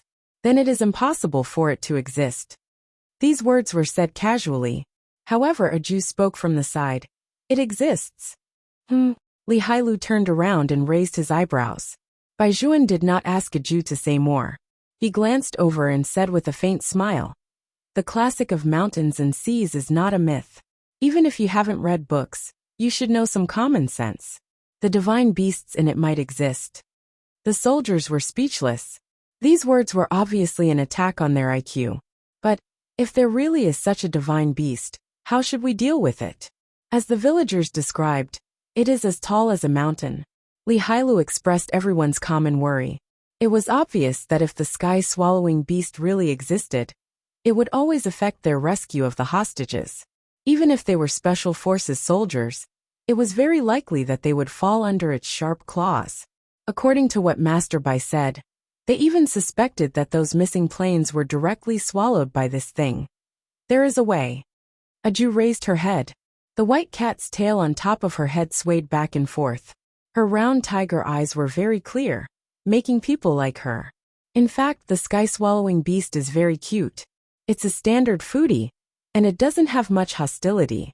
As long as we give it enough food, it won't come out and make trouble. A Jew raised her head. When the soldiers heard this, they paused for a second before asking, "How much food is enough?" According to their analysis, the size of the heaven-devouring beast should be quite large. A Jew tilted her head and thought for a moment. She counted with her fingers. "For the time being, we can get 2 trucks of bread or something like that. But it should be different from me. I like to eat vegetarian food, and it likes to eat meat. The problem, legions. Sister-in-law, do you think we're enough to fill its stomach?" When a Jew heard this, she paused for a moment and then shook her head. "It probably won't even look at us." "Why?" A Jew was also a little melancholy. "It's not enough to fill the gaps between my teeth. Just like how I only ate a small bite of the steamed bun." "That's a good analogy." The people on the plane started to look at each other. The white cat shook its tail again, and its eyes were a deep blue. For some reason, it suddenly noticed that Baijuan was looking at it. His body swayed a few times before he went back into hiding. Baijuan looked at the time on his watch. There might not be a heaven-swallowing beast. I'm just telling everyone that even if there is, we have to think of a way to get through this hurdle. Everyone be mentally prepared. Now the countdown begins. Prepare to jump. Chapter 1331. As soon as Baijuan gave the order, everyone put away their playful tone. One by one, they began to check their guns, ammunition, and parachute equipment in order. They would take whatever they were responsible for. Among them, a Jew was the most relaxed. Other than the white cat and the compass, she did not seem to need to take anything else. In fact, the soldiers still did not quite believe that a divine beast like the sky-devouring beast would appear. When they jumped off the plane, they opened the parachute bag behind them. These people were all professionals, including a Jew. Whether it was in the plane or in the air, everyone knew very well where they should be. Then they quickly gathered together. The plane rose as well, deviating from the vast fog in this area. No one knew that at this moment, on the other side of the verdant mountain peak, a huge creature was dragging its tail and slapping the water surface one after another. The huge creature was surrounded by thick fog. No one could see its exact appearance clearly. They only knew that its figure was swaying as it walked. Wherever it was, it seemed that all the other small animals did not dare to approach. The forest was also very quiet. No one dared to forget to lean on it. This included some ferocious beasts that were about to transcend the tribulation and become demons. Wherever it was, they would hide far away. They were not afraid that it would go berserk. They were afraid that when it did not go berserk, its mouth would be lonely and eat them all with one mouth. However, that huge creature looked like it was playing, and it also looked like it was taking a bath. However, the rhythm of its slapping on the water surface was uniform. If one looked carefully, one could see that it was not slapping on the water, but the fish inside. With a slap of its thick claws, the fish would jump to the shore one after another. With a sweep of the tip of the huge creature's tongue, it swept all of them into its stomach. Its thoughts were very simple. If the fish here were gone, it would go over there to get more. Anyway, this river was so long and so big, so there was no need to worry about not having enough food. The fog became thicker, churning out countless moist clouds. As soon as Aju landed, she knew that the fog here was different from the fog she had seen in the forest before.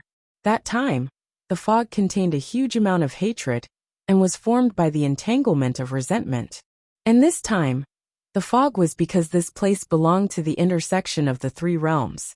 In other words, in the lower three realms, the human realm, the underworld, and the demon world all existed together. If someone with a strong demonic nature came here, they might be able to enter the demon world. Of course, such places were also the places with the most ghosts and demons. It was precisely because there were too many of them that they wouldn't lack any resentment. No one would dare to mess around in a place where the Grim Reaper was floating around. What's more, there was still the demon world. The only ones who didn't know their limits were the humans.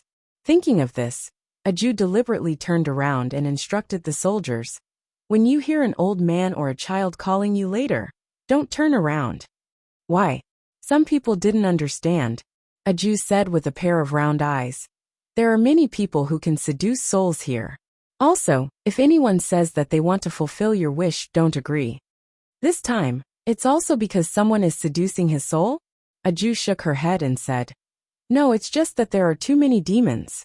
They will take the opportunity to contract you, and then eat your souls. Just like the soul pawnshop in the past, this is how souls are pawned out. As long as you don't agree to the other party, under normal circumstances, the demons won't force you." Chapter 1332. Was there really such a thing as a soul pawnshop? The soldiers looked at each other. They were all materialists. In the past, they did not believe in these things. However, ever since they carried out the puppet mission last time, they began to realize that perhaps there were indeed many things in this world that could not be explained by science. Aju did not sense any danger around her. But this time, even the compass could not confirm the direction. Just as she had said, this was the intersection of the three realms. Anything that came here could fail. Baijuan also saw the reaction of the compass. His eyes paused for a moment. Then he squatted down and let Alaska smell the burned wood pile on the ground, as well as the surrounding ground. He said in a low voice, "Trace." Alaska ran towards the west. Aju immediately understood what her little brother meant. However, even if she knew the direction here, she could not walk around recklessly. The two realms of yin and yang had always minded their own business. If it was anywhere else, it did not matter how they walked during the day. Just as the old people often said, when walking at night, one must walk to the side and not look back. Walk the way you walked before, and don't turn around randomly. This was because there were some things that could see you, but you might not be able to see them. If you bumped into them, you would lose 30% of your yang energy. If you encountered something more powerful and sincerely wanted to harm others, it might stick to you. It was the same situation now. In this place, the demonic energy and yin energy were obviously greater than the yang energy. They could not walk around casually, because it was very likely that they would block the way of death, pulling the ghosts into the underworld. Although it was more complicated to explain, Aju still told the soldiers all these things with a serious face. We have to walk in a straight line. The energy here is too strong. Just the yellow talisman can't avoid those dirty things. In a while, I will walk at the front, and little brother will walk at the back. This way, we will form a young energy formation, and won't bump into the ghosts passing by. Aju's method was indeed not bad. It was the simplest analogy. There was such a big fog here. Although the soldiers were all Special Forces soldiers, they were still ordinary people. They would not see death there. At this time, they needed to light up a lamp. At the very least, they needed to let the ghosts walking at night know that there was such a light source. When they walked, they would naturally go around it. Of course, there were some exceptions. For example, there were indeed ghosts here, who wanted to target Aju. This was because Aju's body was a great supplement for each of them. With such a natural body of Buddha, he had to deal with her before she became one of the Buddhas. Even if they could only get scraps of meat, this knowledge was a rare treasure for ghosts, especially malicious ghosts. The fog here was really thick. Once they entered the west, the only sunlight was blocked.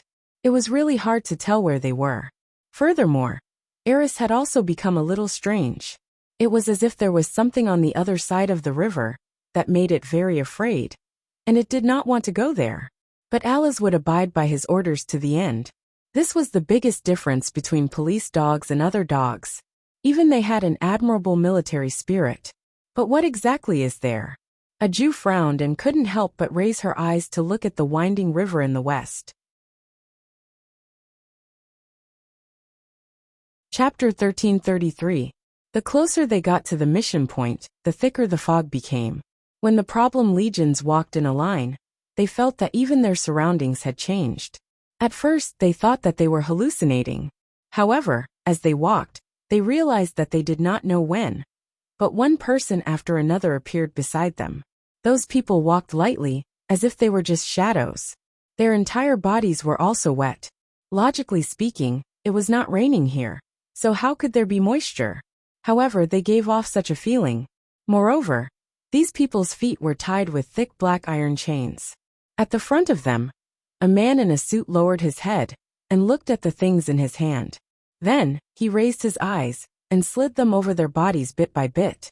All of you walk faster. If you're any slower, you'll be the ones to suffer. Aju was walking at the front. After seeing this scene, she was the first to stop and gestured for the problem legions behind her to stand to the left. She meant to leave a path for the man in the suit who was in the lead. After all, the problem legions were Special Forces soldiers. They were more vigilant than ordinary people. One look at the situation, and they knew that something was not right. Therefore, they also stopped and did not rush over to save them. They only asked in a low voice, "What's going on?" Aju answered crisply. Her small face was beautiful and cute.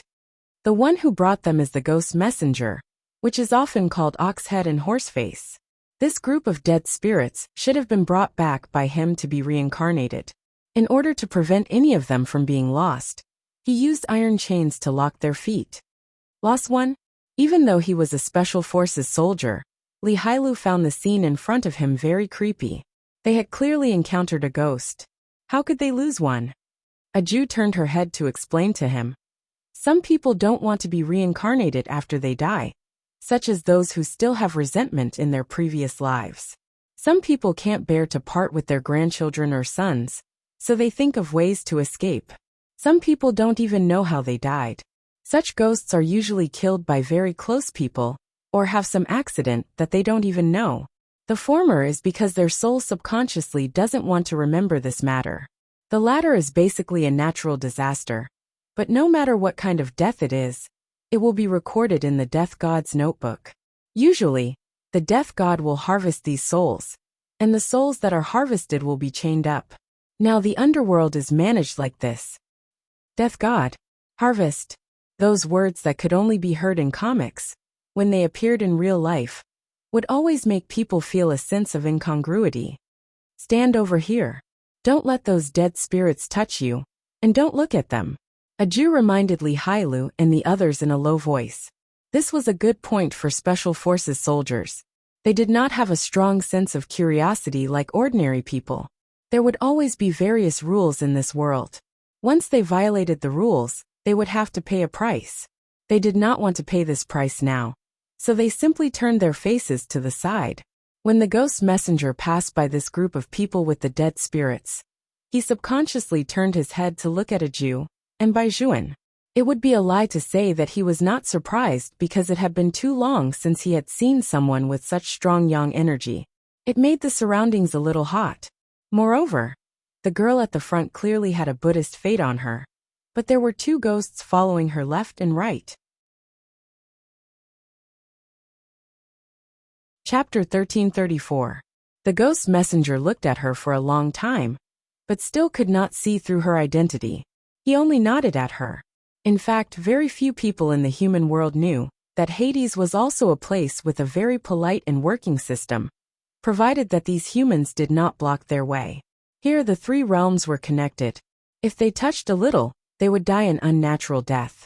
With such a sensible person leading this group of people, they should not have any problems. As an official of Hades, he could also identify Buddhist fate. The other ghosts did not have that ability. They only felt that there was something very fragrant around them. They could not help but turn their heads as if they were sniffing something. The ghost messenger pulled the undead back. This group of undead really did not know how to open their eyes. Don't dawdle. All of you walk faster. It has not been peaceful here recently. Don't encounter any demons in the three realms. The ghost messenger was right. Here, demons were more difficult to deal with than undead. However, he did not notice the pair of scarlet eyes that appeared in the thick fog. However, this pair of eyes was not directed at the dead spirit, but at a Jew. The more fragrant the soul, the more it attracted the attention of demons, especially high-level demons who could transform into humans. On the branch of the tree, a tall and straight figure stood there. Then he quickly hid himself. The cunning of demons was that they would never attack head-on. Instead, they would use everything they could. For example, when the ghost messenger was not paying attention, they could get rid of two undead spirits and catalyze them to turn them into evil ghosts. After the scene just now, the problem core all had a new understanding of this world, so they were much quieter. After the undead spirits passed, a Jew brought them back to the original path. She told them that if they saw these people again, whether it was here or when they returned to the city at night, they had to avoid them. After the problem core heard this, they nodded and were about to take a step forward. They saw a bus driving over in the thick fog. That's right, it was a bus. Moreover, the bus had its lights on. It stopped in front of them warmly and honked at them. Lihailu was a little stunned. This was the wilderness, how could a bus appear? However, Lihailu did not deny that at that moment, whether it was him or his comrades, none of them did not want to get on the bus. They had been away from the city for too long, so long that they even missed the most ordinary life in the imperial capital. At this time, the more lifelike things appeared, the more they would be able to arouse their desires. For some reason, the two people behind her seemed to have taken a step forward, but a Jew immediately pulled them back. Fortunately, little Aju was strong. Otherwise, she wouldn't have been able to drag these two special forces soldiers. With a serious expression, she shook her head at them. You can't get on this kind of car. When the two special forces soldiers heard this, they were still in a daze because the chauffeur gave them a warm feeling. It was like the people they often met in their hometown. They had to admit that they were homesick. Aju frowned, just as she was hesitating whether to chant the scriptures or not. Baijuan raised his hand and pointed the gun at the driver, who was smiling at them. He said domineeringly with a faint smile, "Friend, we are not on the same path. You walk your bridge of helplessness, and we will walk our human path. Do you understand?" The driver probably didn't expect that a human would point a gun at him. His eyes widened. What kind of world is this? Humans aren't afraid of ghosts like us. He didn't believe in ghosts. He put on a gloomy face to scare him. The bus driver turned his head. His eyes only looked at Baijuan, and his face gradually turned green. That appearance was indeed very scary. The driver was still thinking that this should be enough. Unexpectedly, the man he was looking at actually smiled again. He tilted his head and loosened the Bodhi seed on his wrist, stuffing one into the gun. The corners of his mouth were cold as he raised his hand again and pointed at him. Why aren't you leaving? Do you want to die a second time? Not only the driver, but even the passengers on the bus couldn't help but tremble when they saw Bai Juan's action. The driver finally opened his mouth and cursed something that only a ghost could understand. He angrily drove his bus away. He couldn't afford to offend such a man. How could he not hide from him? Li Hailu watched from the side and was impressed. He asked in a low voice, Master Bai, aren't you afraid of them? What's there to be afraid of? It's just dead people. Bai Juan's gaze was very faint, as if there was no difference in front of him. Li Hailu really felt that Master Bai's answer could be given full marks. But how many people could treat ghosts as ordinary dead people? A Jew admired her little brother very much. She said that her little brother was most suitable to be an exorcist. The bus drove very slowly. When half of the bus drove into the thick fog, the two Special Forces soldiers finally recovered and looked at the people on the bus. The pregnant woman with a faint smile had her hair burnt off. The high school student who was drinking water just now had a livid face. Everyone in the bus was looking at them and waving at them. If they had just gone up, the consequences would have been unimaginable. Knowing that their willpower was not strong enough, the two Special Forces soldiers turned their heads and looked at Bai Juan. Master Bai, just now I know you guys are homesick. Bai Juan did not wait for them to finish speaking. He smiled lightly. Everyone focus your energy. After this mission is over, we'll go back together.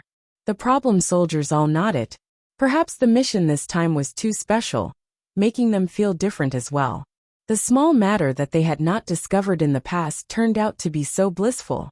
However, when they thought about it carefully, they had never taken the bus at home. They had always driven. Therefore, it was very strange that they actually wanted to go up at that time. As smart as Bai Juan was, he also realized this problem. He did not know what he was thinking. He raised his eyes and glanced in the direction where the bus had disappeared. Things are not that simple.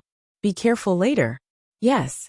At this time, a Jew also told the soldiers that even if they returned to the city in the future, they would be in time to take the last bus home.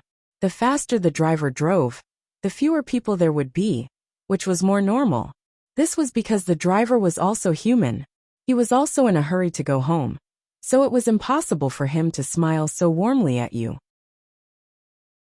If they encountered such a driver, the bus would be packed with people. It was not a weekend or a rainy day. It was best not to get on such a bus. This was because it was very likely that Hades had sent it to transport the undead. Of course, it did not matter if they accidentally got on the bus. They must not panic. When the bus stopped at the next stop, they just had to quickly get off. Chapter 1335. The soldiers listened to Ajiz's words at the side, and everyone broke out in cold sweat. However, it was probably because their yang energy was too strong that they had never seen such a bus before. However, this place was indeed a little different. The three realms converged, and no one knew whether it was a human, a soul, or a demon that came. However, at this moment, Li Hailu suddenly felt a flash in front of his eyes. Then he raised the gun in his hand. A Jew also looked in that direction. It was two figures. No, it should be said that they were two evil spirits. Li Hailu paused. Aren't they from the group of people we saw just now? Why didn't they reincarnate? Can they escape from being chained up? This question was a little urgent, but it was very important. Generally speaking, if they did not block the way, these undead spirits should not attack them. Since it went against common sense, Ajiz's first reaction was that there was a demon nearby. Yang energy could not be dispersed. Once it was dispersed, it would be destroyed by the demon one by one. She and her little brother were not afraid. However, as long as it was a human, there would always be a demon controlling them deep in their hearts. For example, the bus just now. A Jew had a pair of round eyes. Without hesitation, she directly released the two ghost slayers. Go and deal with them. When the ghost slayers heard this order, they were about to cry. Thinking about it, ever since they were brought to the little master's side, they had been eating their own kind. Evil ghosts like them should eat good ghosts, shouldn't they? There was no other way. If the little master said to take action, they would definitely take action. However, as soon as they took action, the evil aura that swept over made them fall far behind. These were not two ordinary evil ghosts. They had a demonic nature. The ghost slayers spoke ghost language, but even so, the soldiers could also see that the situation was not optimistic. What should we do now? Li Hailu asked Aju. Aju narrowed her eyes. There are demons around. Don't be fooled and don't move. But I keep feeling that someone is behind us. This feeling is too uncomfortable. No special forces soldier could tolerate this. Aju moved her fingers as if she was locating something. At this moment, another black shadow rushed over. That black shadow was very fast. It stretched out its left hand and grabbed straight at the middle. Demons were cunning from birth. He would only strike at the weakest point. Even if his ultimate goal was Aju, he knew very well that in the yang energy array, the people at the front and the back were the most difficult to deal with. It was obvious that this girl was an exorcist. Otherwise, he wouldn't have known so many things. But even so, as long as he broke through their yang energy array, an exorcist would be nothing more than a mortal to him. The demon's speed was frighteningly fast. Almost in the next second, his black fingers pushed a person away. Once there was one less person in the middle, it meant that the formation was gone. When the yang energy lamp on Aju's waist went out, the demon also stopped. He was dressed in a black robe, and it was hard to tell his age. However, his black hair was wet, and his scarlet eyes only made people feel fear. Not bad.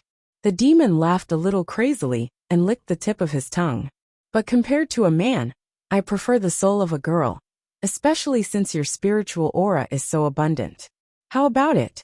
Do you want to make a deal with me? As long as you give me your soul, your companions will survive. Moreover, I can tell you where the people you want to save are. Those archaeologists are still alive in the ancient tomb. Aju did not waste time with him, looking at the demonic aura that was spreading out from him. She moved her fingers and uttered the Buddhist incantation of 9 words. The Buddhist light behind her shone brightly and cut off the surrounding demonic fog in an instant. The demon paused for a moment. What it did not expect was that the other party was not only an exorcist, but also a person with Buddhist affinity. But this was the intersection of the 3 realms. Any Buddhist affinity should not be produced here.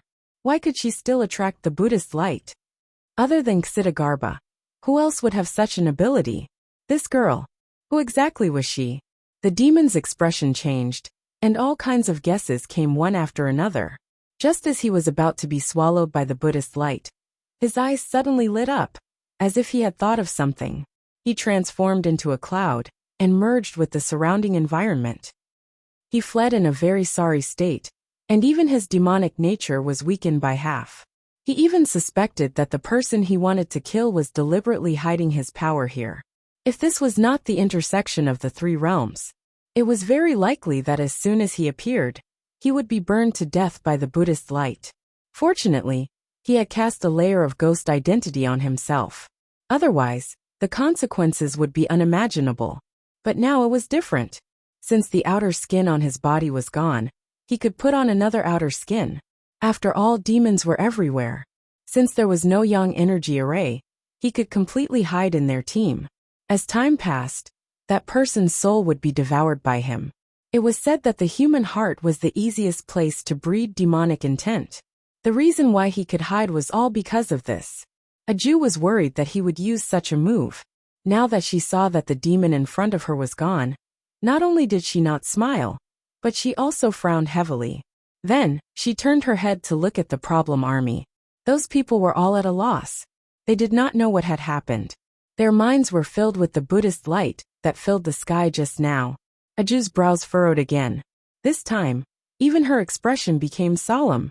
Oh no, if that demon hid, it would be very difficult to find him.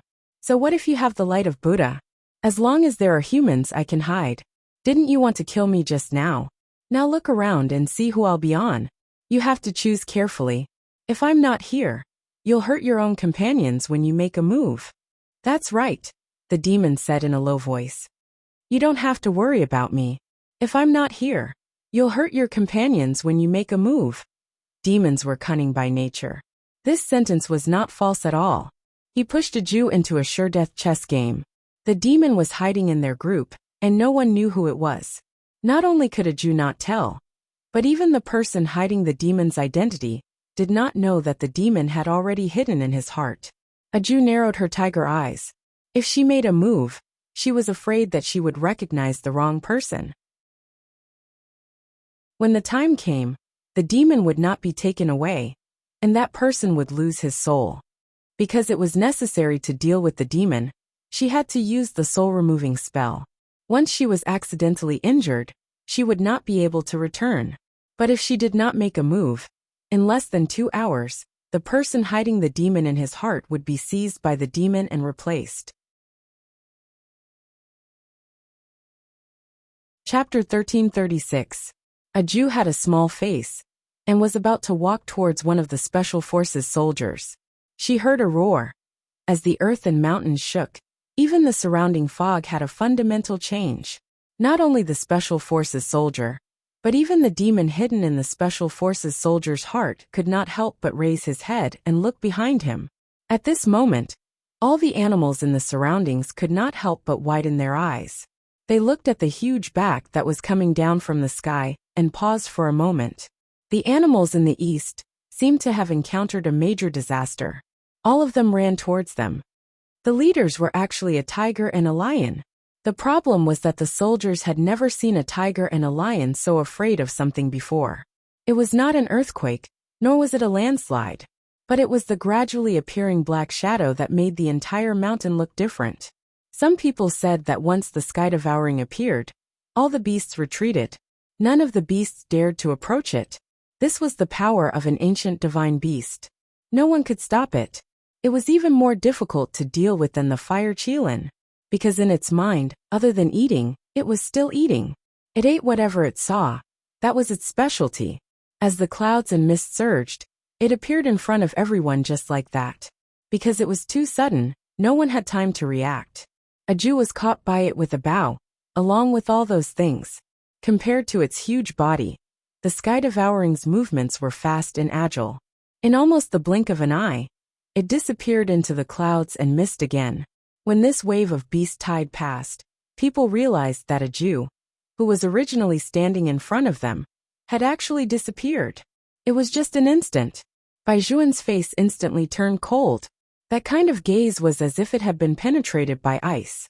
Anyone could see that the moment a Jew disappeared, his back shook violently, and he almost couldn't stand still. But very soon he laughed. That kind of laugh was ice-cold from the bones, making people shudder. Li Hala's first reaction was to reach out and press his hand down. We still don't know what happened to a Jew. Don't be like this. Like what? Baishuan raised his eyebrows. The viciousness that was revealed was simply not his usual self. Get out of the way. Li Hailu held his hand and could not help but shout. Baijuan, don't forget that other than a Jew's concern, you are also a soldier. Get out of the way. Bai could only move his fingers. Following his bone-chilling voice, he raised the gun in his hand with a whoosh. Li Hala's voice immediately stopped. He looked at Baijuan's cold side profile, and could not help but feel his heart skip a beat. Without a Jew, he really did not know what Baijuan would become like. At this moment, a Jew was rolling along with Tunshin's movements. She stretched out her hand, and grabbed the heaven-devouring beast's ear. She had no intention of letting go, because once she did, it was very likely that she would slip down and be crushed by the heaven-devouring beast. Because of this angle, she was able to see more clearly. It turned out that Buddha Wooly wasn't lying. Devouring heaven really did eat a lot. She had never seen the heaven-devouring beast before. However, she would occasionally hear her brothers mention it. According to her big brother, the heaven-devouring beast should have been raised by her father. But if it was raised by her father, why would it appear here? Could it be that this was the intersection of the three realms, and the heaven-devouring beast had come out of the demon world? After a Jew thought it through, she subconsciously touched her head. Little White was gone. Could it be that it was eaten by the heaven-devouring beast? If it was really eaten by the heaven-devouring beast, she had to make it spit it out.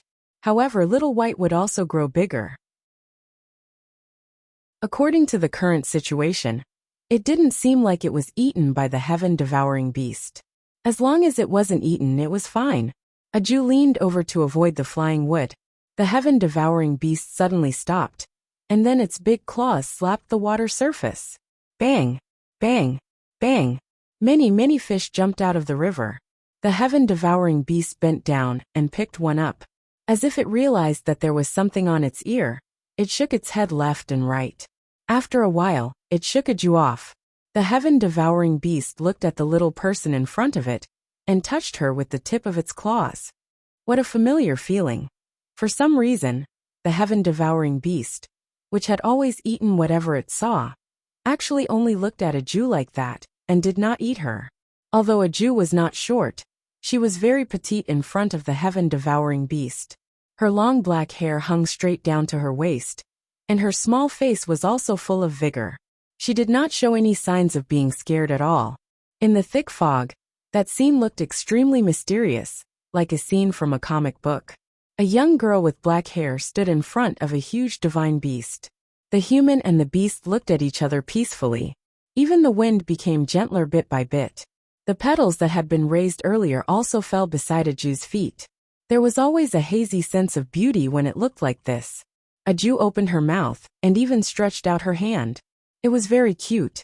Hello, heaven-devouring beast. I am Aju by Legio. Hearing the word by Legio, the heaven-devouring beast's eyes also changed. It was as if it had remembered something, but it was not very clear.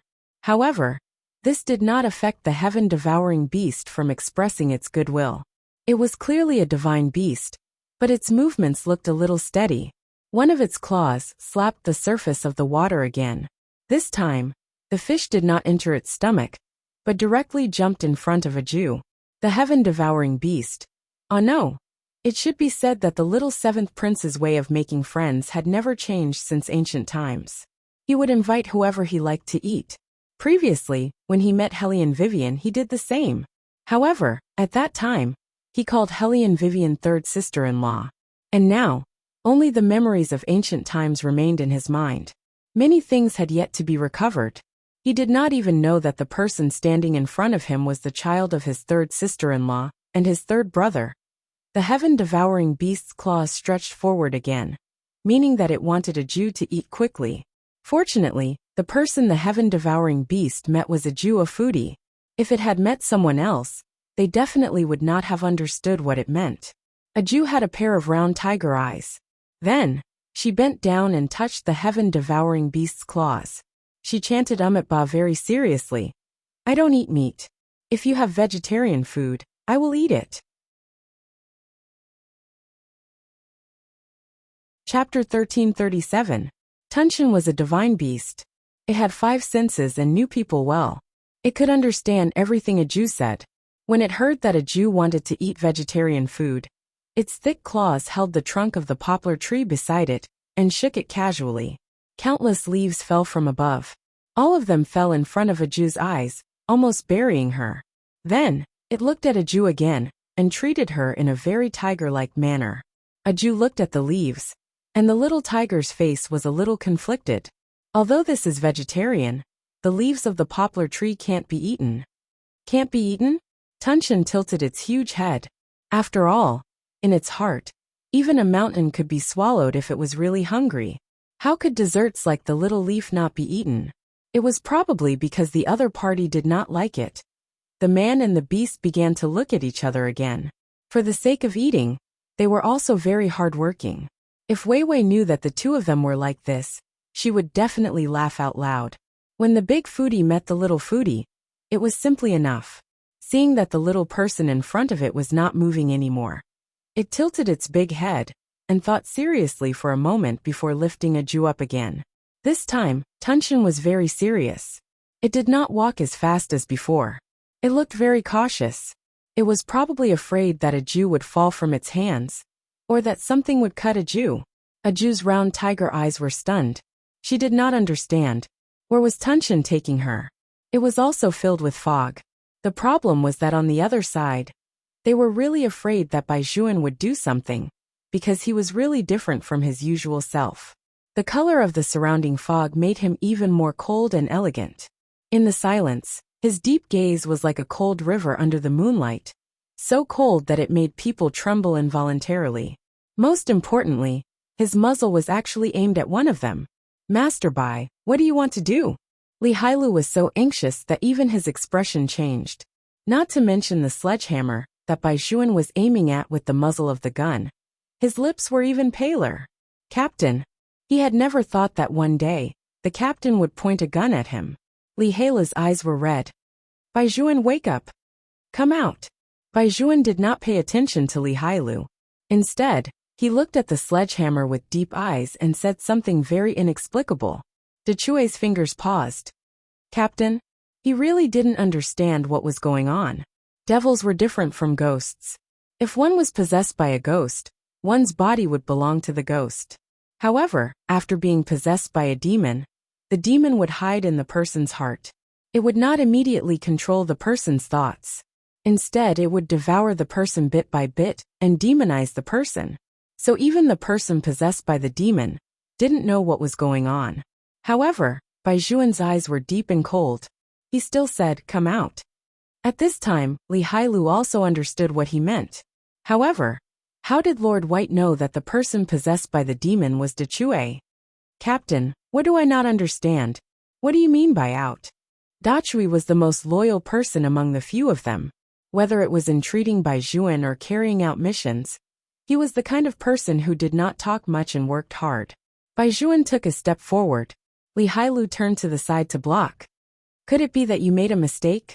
Bai Juan swept his gaze across his face. The muzzle of the gun did not move. The coldness in his eyes did not relax in the slightest. Instead, it was even colder and murderous. Look at the shadow on the ground. Hearing this, the soldiers all lowered their heads. When their gazes swept past the soles of their feet, everyone was stunned. This was because everyone only had one shadow. Only Dechue's shadow was two shadows under the flashlight. How could a person have two shadows? In an instant, their hearts sank as they stared at Dechue in a daze. Even Dechue's face was deathly pale. This was because it was obvious that the demon who had just said those harsh words was in his body. The demon also froze for a moment. He did not expect that after the exorcist had been captured, the remaining humans would be so difficult to deal with. They had even found him, so he could not change people at the last minute. This was because no matter who he changed to, there would be two shadows. The demon raised his head and looked at Bai Juan's pair of cold eyes through Dechue's body. He had never met such a human before. How should he put it? The aura emitted by this person made him not want to get close to him. Just now, all his thoughts were on his prey, the young female exorcist. When he noticed Bai Juan now, he had already reached this point. However, so what if you find me? That little exorcist has already been captured. Can you shoot at your companions? Can you bear to do this? The demonized voice came from beside his ear. Once you shoot, the first person you hit will be your teammate, and then me. Moreover, your human weapons are useless against me. You are simply stupid to the extreme. Then what about this? With a swoosh, it was the same knife again. It was that knife again. Bai Juan cut his palm, and blood instantly dripped onto the ground. Not only the surrounding fog, but even the evil spirit that wanted to approach this side was also burned, until it took a heavy step back. It was caught by a Jizz ghost slaughter. Other than Bai Juan, no one else's blood could reach the level of killing demons. When the demon saw this scene, its eyes flickered. The closer Bai Juan was, the stiffer it became. It knew that if it was nailed by such a weapon, it would not have the slightest chance of survival. The blood of justice was simply one of the few variables in the world. But even so, demons were cunning. Every word could hit the most vulnerable part of the human heart. So in order to kill me, you did not hesitate to drag one of your teammates down with you, right? I don't care. I am a demon. One day, I will be able to rise from the ashes. But for your own sake, you want to kill your teammate. You humans are really selfish. No one was willing to point a knife at their teammate. If there was any other way, Bai Juan would not have done this. Whether it was Li Hailu or the soldiers, they were all very clear. Even Dechue himself did not beg for mercy. Instead, he looked at Bai Juan with a determined expression. This might be the unique belief of the special forces.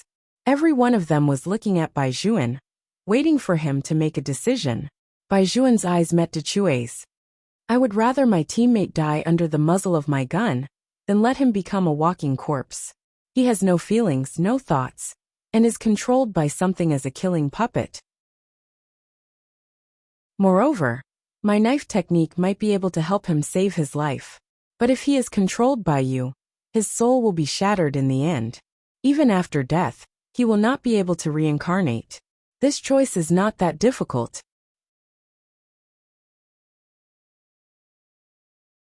Chapter 1338.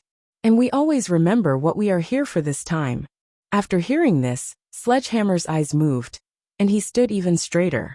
If it was an ordinary person, they might be afraid of death, or have all kinds of despicable thoughts that the demon would take advantage of and control them. However, none of the people standing here were ordinary people. They were wearing military uniforms and carrying combat bags on their backs. Even their faces were covered in green. The only time they were wearing military uniforms was numbered. In so many foreign missions, they couldn't even reveal their identities. Now that foreign enemies had invaded, they would kill them no matter how far away they were. This was their belief. Even if this belief would cost them their lives, they would still continue to walk forward. From the day he joined the army, Sledgehammer did not know about others. He raised his hand and swore that he would protect this land. The more places they walked, the more they could understand. As long as they could let their loved ones wake up the next day to see a busy crowd, the slowly rising sun, and the warm smiling faces beside them, not the smoke of war. Even if they did not have a corpse left, they still had to complete the mission. Every time, as long as the captain stood there, Sledgehammer felt that his belief would not be defeated. It was the same now. The demon did not understand why the other party suddenly rejected him even more. He was only desperately trying to find the darkest place in this person's heart. He did not see Bai Juan use a military gesture to Sledgehammer. Sledgehammer paused for a moment, and then nodded slightly. The demon was still trying his best to induce Sledgehammer's most despicable side. Bai Juan raised the blade. The demon did not expect that someone would be so ruthless.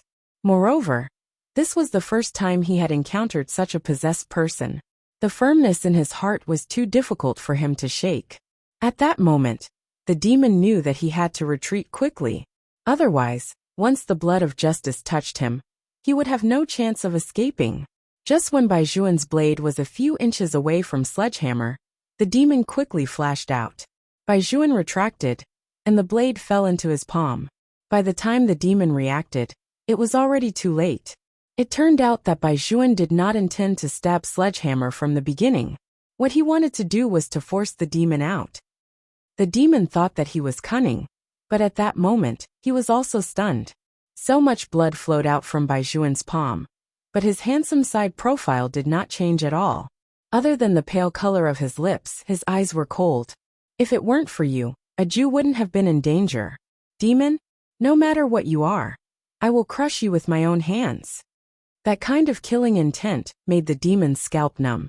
Not to mention, that hot blood of justice. When the evil demon saw this, he went into hiding. If he didn't possess someone else's body, this man couldn't do anything to him. As a demon, he could completely blend into the surrounding fog.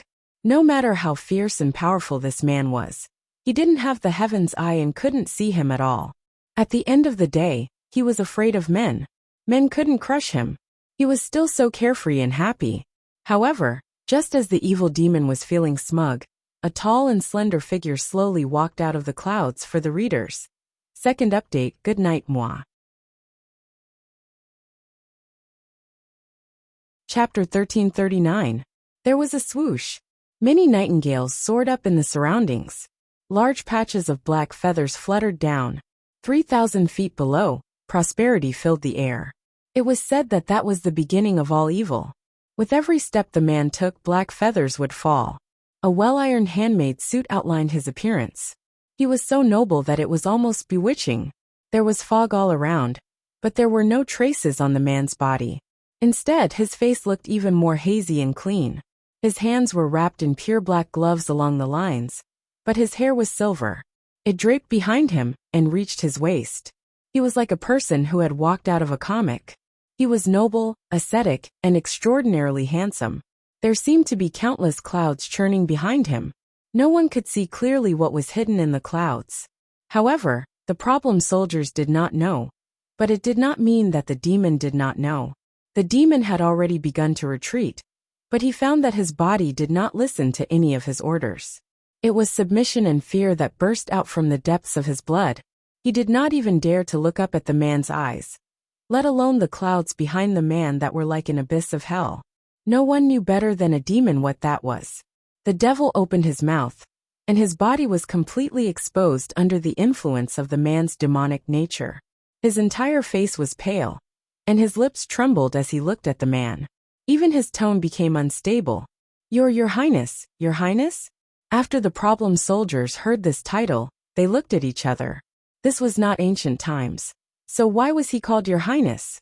It was definitely not a code name like theirs, because it was obvious that they had watched the demon transform into a human form from wisps of black smoke. But now, that demon was actually begging for mercy and calling a man Your Highness. That man was clearly wearing modern clothes, and the windbreaker on the outside was a brand they recognized. He was simply a business elite who had just attended an evening ball. They were almost certain that he was a human. But thinking about it carefully, in such a wilderness, how did this man come here? It was impossible for him to pass through the entire jungle and still have his suit so spotless. Moreover, those nightingales just now were even more strange. In the past, the problem legions had always been materialists and did not believe in any gods or ghosts. However, ever since they carried out these missions, the problem armies realized that people who dressed like humans were not necessarily humans, just like the soul they had just encountered. People who didn't know would think that they were from the sales department. White shirts and suit pants, they were really no different from humans. Furthermore, that demon was so respectful to him. Could it be that they were from the same batch? The soldiers were worried as they raised the guns in their hands. One demon was already very difficult to deal with. With another one, they could only fight to the death. However, what they did not expect was that just as they raised their hands, Lord Bai turned to the side and pressed down on their wrists. His palm was still dripping with blood. That handsome face that had lost too much blood actually looked colder than usual. His voice was also deep, and his eyes were dark and deep. Don't shoot. We're on the same side.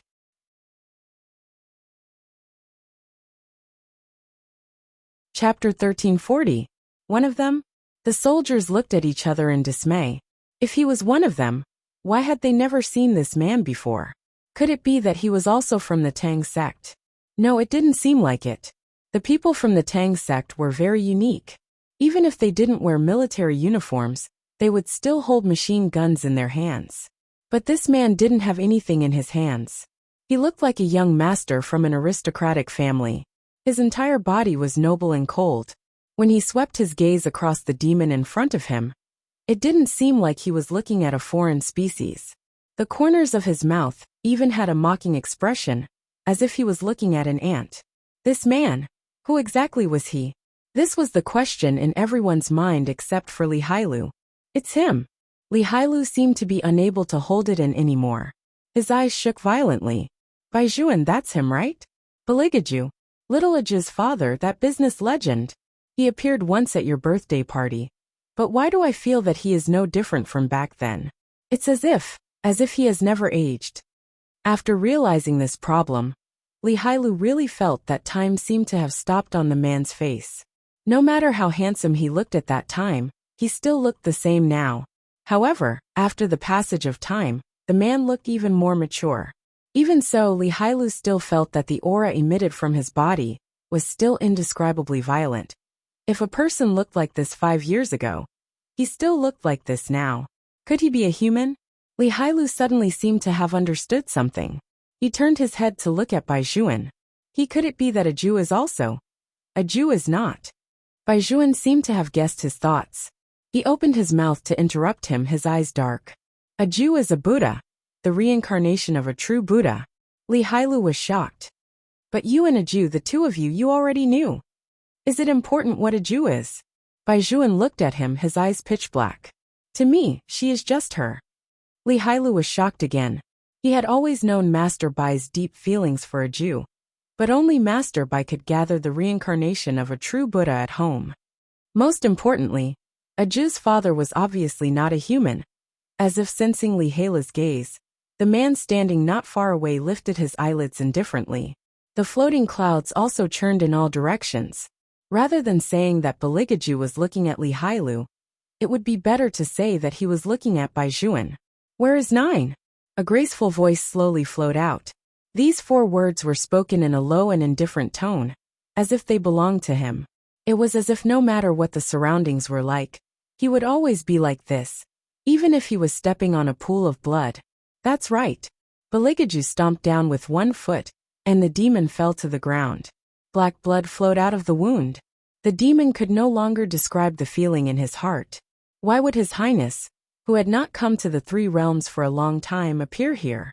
The demon did not dare to ask. He could only curl up his body. He was in so much pain that he broke out in cold sweat. He did not even have the strength to raise his hand. He greedily begged for mercy. "Your Highness, it was these humans who did not know the rules and barged into the 3 realms. I did not deliberately cause trouble. Moreover, I did not have any ideas about anyone. Really, I swear to God." Hearing this, Baligaju curled his lips into a smile. But in that instant, everyone could only feel an overwhelming sense of malevolence and ruthlessness. Chapter 1341. Swear to the Heavens. Baligaju used his strength to lean to the left, but it did not affect his handsomeness at all. "Are you mocking my intelligence? Since when did demons swear to the heavens?" The demon was so scared that his entire body trembled. "No, Your Highness, I didn't mean that. Do you know why I am here?" Baligaju's indifferent voice interrupted his words. Then he bent down. The corners of his mouth were still curled up, but his black-gloved fingers pinched the demon's neck. "It's because you have designs on my daughter. You are really not afraid of death. Do you really think that every exorcist in the world is so delicious?" When the demon heard this last sentence, his eyes widened. What he regretted the most now was that he had targeted such a group of people. So that little exorcist was His Highness' daughter. "How should I tear you apart?" Baligaju said as he used his strength. The demon could even feel the immense chill that overflowed from those eyes. His scalp was going numb. He wanted to escape, but he couldn't escape at all. His entire body felt as if it had been burned by fireworks. The demon knew that it was a punishment that would burn his bones and scatter his ashes. Right now, he wished that he could go back in time and not have any designs on the little exorcist.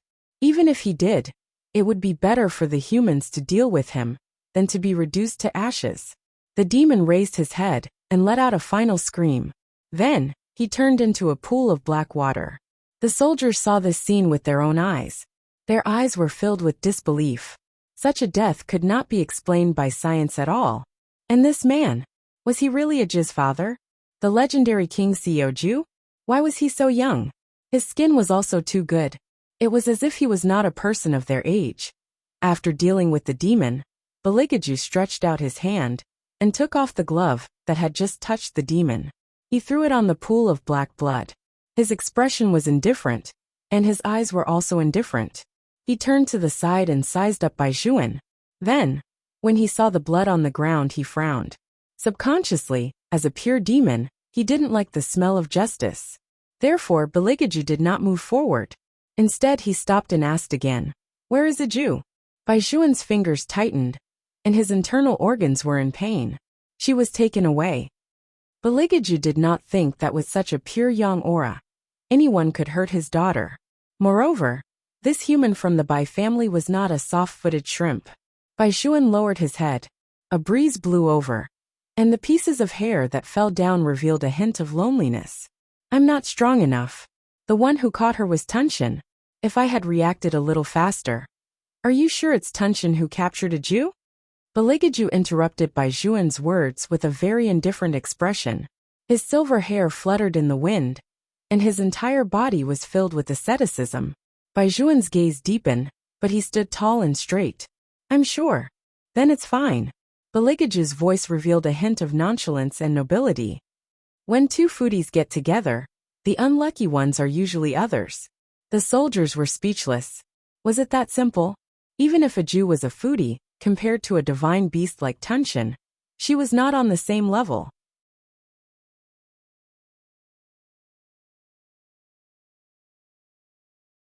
Chapter 1342. A Jew, who was sitting on the back of the sky-devouring tiger, sneezed heavily. Because there was too much fog around her, her reaction also slowed down. She touched the bridge of her nose and lowered her head to ask, "Sky-devouring tiger, where are you taking me?" The sky-devouring tiger arched its huge head toward the east with vigor. Then it took a step forward, and the entire river trembled a little. The clouds and fog dispersed, and a Jew finally saw clearly where the sky-devouring tiger was taking her to. It was the entrance of a cave. There were a few people standing at the entrance. Those people were all unfamiliar faces, and did not belong to China. Moreover, each of them had something painted on their faces and tattoos on their arms. The most extravagant thing was that each of them had white powder on their hands. This was a group of drug addicts. To be more precise, this was a group of drug traffickers. This should be the ultimate goal of their mission. Not only were they drug traffickers, but they also kidnapped archaeologists and wanted to dig out the treasures from China. When a Jew thought of this, her small face puffed up like a bun. She looked very much like an angry little monk, but her skin was white and tender and beautiful. Did they think that China was a place where they could come and go as they pleased? A Jew also saw the news. This group of desperados even called them Chinese dogs. Although she had never discriminated against dogs, releasing such words internationally clearly showed that she looked down on people. Little brother had once said that the reason why he put on that military uniform and carried out all kinds of overseas missions was very simple.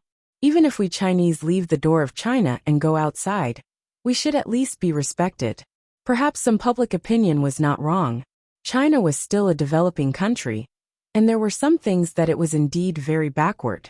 However, these had nothing to do with ordinary citizens. Since they went out clean, they had to let them come back safely. This was the accusation of being a soldier. They would not admit to those things that were planted on ordinary citizens. Their innocence would be given to them, and their dignity would also be left to them. They absolutely could not tolerate anyone. Within the borders of China, they could kill whoever they wanted. They could kidnap whoever they wanted. A Jew could not kill anyone before she became an adult. She could only kill demons and ghosts. Otherwise, he would have raised his gun and fired at them. It was precisely because of this concern that a Jew became smart. She signaled for Tunshin to lower its body with her, and then had it create a layer of fog. She took out her Buddha beads and planned to summon a group of evil spirits. She wanted them to lure away the gunfire on the periphery, while she dealt with the people inside. If it wasn't for the fact that the sky-devouring beast was too big, it would have been able to solve everything directly. A Jew had not forgotten that there were still a few archaeology professors and university students not far away. If the sky-devouring beast stepped down, the entire cave might collapse. The sky-devouring beast did not understand why the little one it brought over wanted it to squat down. It originally wanted to shake the mountain and let the little one eat something she could eat. It had seen before that the things here could be eaten by the humans. Since those humans could eat it, so could the little one. Unfortunately, the little one didn't seem to want it to do anything. The sky-devouring beast had a regretful look on its face. It patted its paws and stuffed 2 fishes into its mouth. It would wait for a while. When the little one wanted to eat, it would go and shake that mountain. He clenched his fist.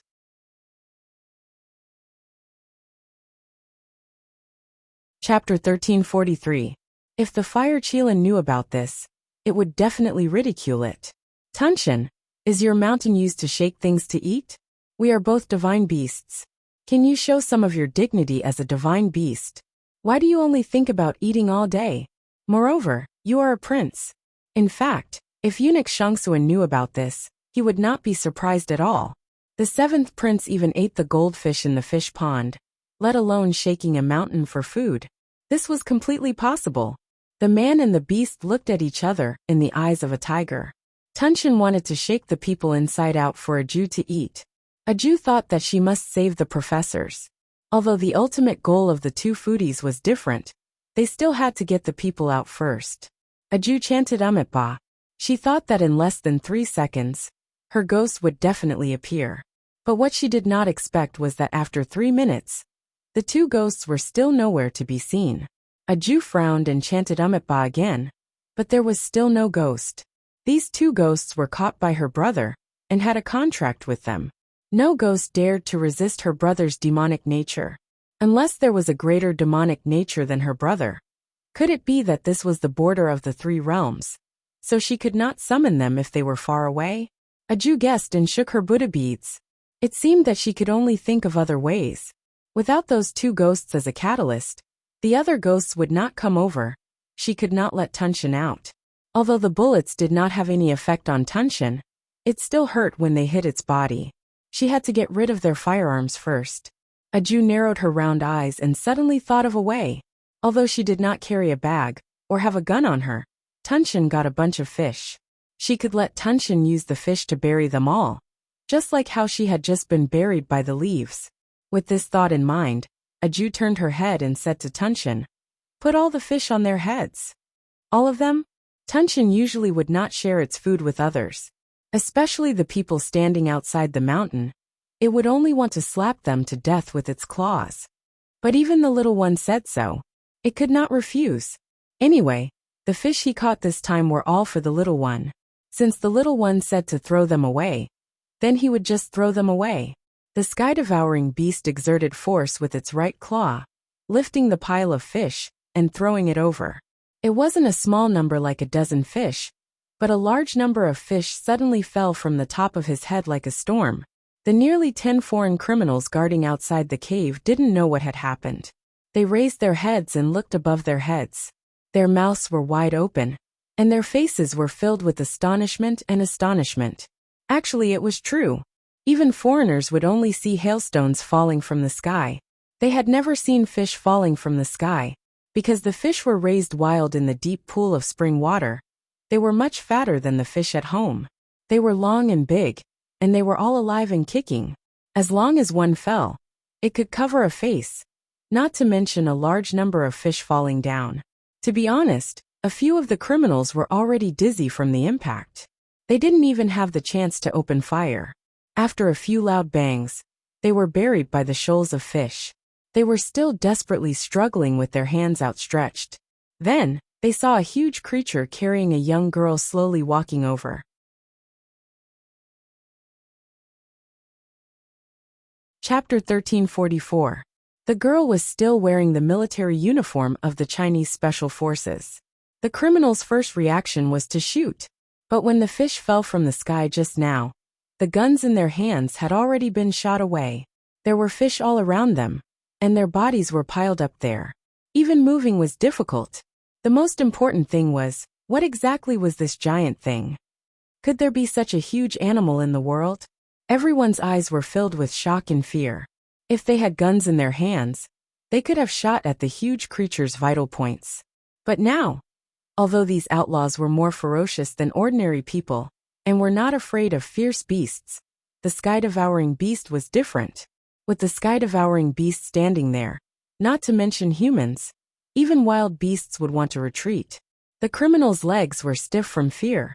The first to react was the person closest to the cave. He struggled desperately in the pile of fish, wanting to return to the cave. That scene was like an apocalyptic disaster. Aju was about to enter. At this moment, the Onmyoji in the cave suddenly narrowed his eyes. There's movement outside. The reason why this group of criminals was able to reach this cave safely, and did not lose their lives at the intersection of the 3 realms, was because there was such a Onmyoji guiding them. In fact, the identity of this Onmyoji was not simple. He was a Japanese.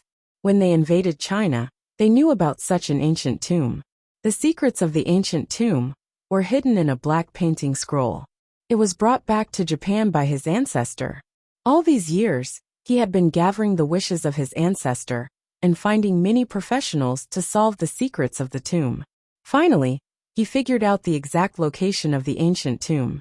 He was a Onmyoji, and he believed in yin and yang the most. It was said that there was not only a huge diamond treasure here, but also the secret to eternal life. In order to obtain these and strengthen his country, the Onmyoji found a group of famous international criminal organizations. In his heart, the Chinese would always be the sick men of East Asia, and those criminals would call them dogs. In fact, he also thought that it was true. He was very famous in the Onmyoji world, and he had come into contact with many rich people in China. Some people fawned over him like a dog wagging its tail. Of course, when he came to this tomb, there were also people who advised him. The Chinese masters that he invited to study this tomb all said that this place was not to be entered. Not to be entered? What's wrong with that?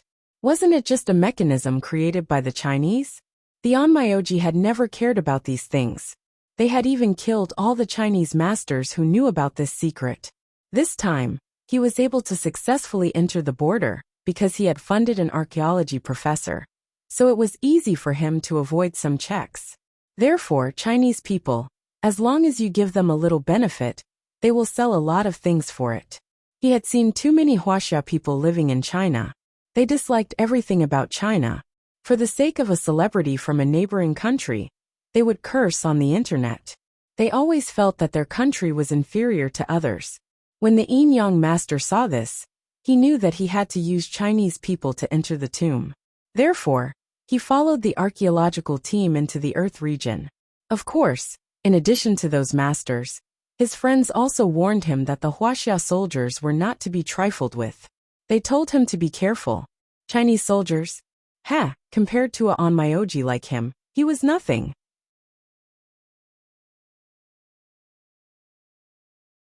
Chapter 1345. All of you, take your guns and follow me out. Let's see what's going on outside. The Onmyoji gave an order. The international criminal, who was working with him, also nodded at his subordinates. A group of desperados rushed out of the cave in groups. A Jew narrowed her tiger eyes and blocked the sky-devouring beast, letting it retreat first. In a Jew's heart, the sky-devouring beast was no different from those very cute animals. It was just a little bigger. Little Brown and Little Yellow, that she had raised in the jungle, were also very big. Other than loving meat, there was nothing wrong with them. As long as one's martial strength was greater than theirs, they would be obedient. Little Brown was a brown bear, and Little Yellow was a lioness. A Jew did not know that they were only obedient in front of her. It was not because they had good personalities and were willing to be obedient. It was because when this person punched them, they would faint for a long time. They had to be obedient. A Jew did not care about that. In her heart, the sky-devouring beast was already one of her own. It treated her to fish as soon as they met. Not every animal understood such etiquette. Therefore, a Jew told herself that she had to protect the sky-devouring beast. Ever since she entered the Tang sect, a Jew's speed had become even faster. Before the group of people could shoot, she had directly knocked out the sniper closest to her. However, there was one thing that was very disadvantageous to a Jew. A Jew could not kill people. She could only kill ghosts and demons. She could deal with 1 or 2 people with her fists. When there were more people, the power of the bullets would also increase. It could be said that a Jew's situation was not very good. If Baijuan was here at this time, he would definitely not let his girl fall into such a situation. But now a Jew was alone. The Onmyoji did not pay attention to a Jew. In his opinion, the other party was just a very ordinary Chinese soldier. There was nothing worth looking at. What he cared about was the sky-devouring beast that was protected behind the girl in camouflage. Others might not understand, but as a Onmyoji, he naturally knew the 3 realms the best. Such a huge creature, such a figure, and its current position, it was clearly the ancient divine beast, the sky-devouring beast. The sky-devouring beast is here. That means that we are not far from the real tomb. The Onmyoji shouted excitedly, his eyes filled with surprise. I didn't expect the legendary guardian beast to really be here. Kill that girl first, then surround the glutton Leviathan. Don't use bullets anymore, switch to knockout pills. It's said that a single bite of the heaven-devouring beast's flesh can allow one to live for over 100 years. We have to capture it alive. Yes. With the instructions of the Onmyoji, the fugitives all aimed their guns at a Jew. The heaven-devouring beast seemed to have been provoked by something when it saw this scene. Its originally dark and watery eyes were dyed with a thick scarlet color bit by bit. Other than Aju, no one else noticed the change in Tunshin's mood. That Japanese onmyoji had already revealed a greedy and murderous look in his eyes in order to obtain glutton. If one batch of cannons was not enough, he sent 2 batches. In order to deal with these people, Aju had no way to appease the sky-devouring beast. The sky-devouring beast slowly straightened its huge body. Its scarlet eyes were cold to the extreme, like flowing blood. It had lost all goodwill and thought. Roar! Accompanied by such a loud sound, the entire mountain shook a little. The fish at the bottom of the river seemed to be boiling as they jumped out one after another. The international criminals were frightened by such a scene and wanted to retreat. The onmyoji snatched the weapon of one of them and ordered loudly, "Don't stop! Kill that girl, and weaken the ability of the heaven-devouring beast. Quick!" He could tell at a glance that the change in the heaven-devouring beast seemed to be closely related to Aju, although the onmyoji was not sure what the relationship between this girl and the heaven-devouring beast was. Her skills still made him feel worried. He had to leave and deal with her. In an instant, Aju was surrounded by more than 20 gun muzzles. Just as they were about to pull the trigger, a gunshot suddenly rang out. The criminal closest to Aju was shot in the head. He did not even have the time to react. The other criminals quivered, and all pointed in the direction of the gunshot. A tall and slender figure stood there. She was wearing a pure black windbreaker, extremely short leather pants, and knee-length military boots. It was as if she was emitting a domineering aura, even from her bones. On her left shoulder was a long impact cannon. She stood on the rock with a faint smile. Her beautiful face, slightly curved thin lips, and waist-length chestnut hair fluttered in the sparks that filled the sky. She was full of arrogance, handsome and cool. These were not characteristics that a woman should have, but they were vividly displayed on her. Behind her was a group of men. Each of them had a unique appearance. The only thing they had in common was that each of them was holding a gun in their hands.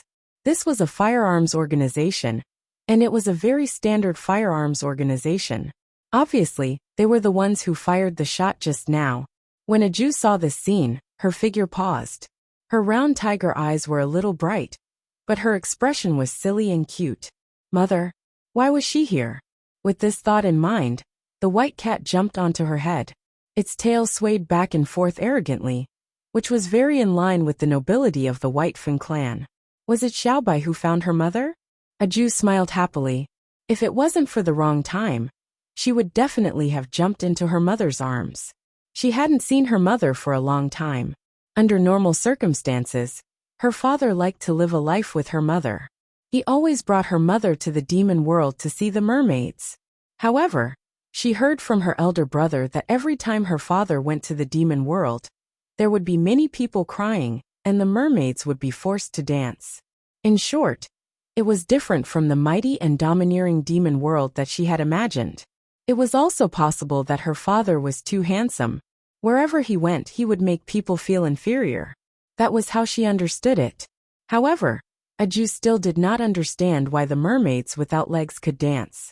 However, even with her mother in front of her, Aju did not forget that she wanted to protect the sky-devouring beast. She turned her body and kicked the person who wanted to shoot at the sky-devouring beast a meter away. If it was anyone else, the international criminals would definitely shoot wildly. But there was no international criminal who did not recognize the icons on their faces. Ghost. Boss, that's a ghost. One of the criminals grabbed their boss's clothes. Because he was too frightened, he could not stop speaking in a trembling voice. The boss's eyes darkened. He gritted his teeth fiercely and said with a fierce face, "You don't have to tell me. I know."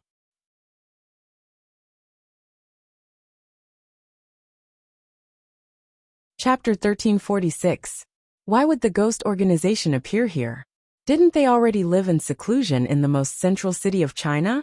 The boss's expression turned ugly, but he didn't dare to act rashly. He only shouted, "Mercenary Queen. You saw it too. Our common enemy here is those wild beasts in the mountains. If you also want the things in this cave, I can give you half of them. How about it?" When the yin-yang master heard this, he turned his head to look at the internationally wanted criminal Poison Fong. His voice was low, and he spoke in a foreign language. Give her half. Master, you don't understand. This ghost organization is really difficult to deal with. We don't have to be enemies with them at this time. Poison Fong knew how powerful Hellion Vivian was. At this point, he wouldn't go head-on with the other party. The yin-yang master sneered. You're also afraid of Chinese people? I'll listen to you and shake hands with her first.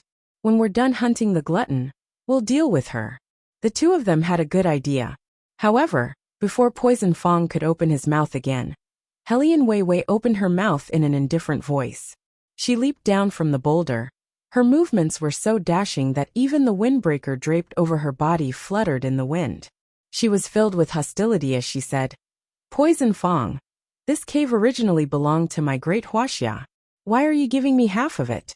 Heh, what right do you have to say such things? Poison Fong's expression changed when he heard this. The yin-yang master spoke on his behalf. From what you mean, you don't want to cooperate. Why should I cooperate with thieves like you who come to China to steal things? Hellion Vivian casually raised her left hand. With a swoosh, everyone behind her raised the guns in their hands. The yin-yang master's expression darkened. Looks like you want to do this the hard way. Mister, from your accent, you must be Japanese. The smile on the corner of Hellion Weiwei's mouth seemed to have never faded. Let me tell you something. Don't think that you understand Huaxia, just because you understand some of our culture. This is not how the saying, you refuse a toast only to drink a forfeit is used. Yin-yang masters had always been known as masters. No one had ever been so arrogant before. And the other party was even a Chinese dog. There was no need for him to tolerate her. Poison Fong. The Onmyoji's eyes were sinister. You continue hunting the Heaven Devourer. I will deal with this woman. Poison Fong understood that he was going to do something. Since that was the case, he had nothing to worry about. When the two organizations met, it was a fight to begin with. However, Ghost's reputation in the underworld was too great, and he was afraid that it would be difficult to deal with her. Now, there was nothing to worry about. Thinking of this, he signaled the large group of mercenaries behind him to follow him. Hellion Vivian had been keeping an eye on him for a long time. Now that she saw him move, the muzzle of her gun followed him. Although there weren't many people in the Ghost organization, their explosive ability was unstoppable. Poison Fong didn't dare to act rashly anymore. He gave the Onmyoji a meaningful look, clearly saying, hurry up and do it. The yin-yang master narrowed his eyes. With a push of his fingers, he took out 10 small wooden dolls. The eyes of the wooden dolls seemed to be alive as they tilted their heads. A ball of resentment, that shouldn't have appeared here, instantly soared. Once there was resentment at the intersection of the three realms, those who were supposed to reincarnate would be affected, and come after hearing the news. In other words, this Onmyoji wanted to control the night of 100 ghosts. Once the ghosts had their own consciousness, and were corroded by resentment, they wouldn't be controlled by the Onmyoji. In addition, this place was filled with demons. Using this spell in this place would definitely cause an unprecedented impact. Originally, a few Onmyoji in suits were walking in front with the dead spirits. Who would have thought that they would collectively go crazy? Not only did they break free from their chains, but some of them even became extremely ferocious and rushed to the same place. Not only the ghosts, but even the wild beasts and animals in the forest were affected and began to become irritable. It could be said that at the intersection of the three realms, the aura of chaos had always been victorious.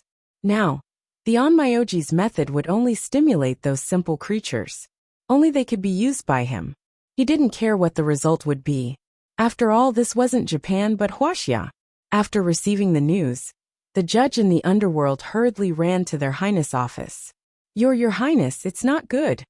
What's more pessimistic than my wife ignoring me in this world? The little king of hell had now grown into the big king of hell. His face was very handsome, but his eyes were filled with viciousness and bloodthirstiness that made people flinch. He supported the side of his face with one hand. His hair, which was as smooth as the night, was scattered around his body. The straight school uniform on his body made him feel out of place just by sitting there. After all, he was still stepping on a three-headed hellhound, and the surroundings were dark and scary. He was the only one who chuckled evilly. Infernal Judge, why don't you tell me about it? Your Highness, can you stop thinking about your wife? There's a reason why you were locked up by the King of Hell. Tell me, why did you learn to go to high school like a human? It's not completely unreasonable for you to be caught by the King of Hell. There's someone causing trouble in the underworld. When the little King of Hell heard this, he smiled. His attitude was very enthusiastic. Is that guy Shangxia here? Just nice, let him take all of you idiots away. At the same time, help me sign an autograph. Although I don't understand what's so good about that guy.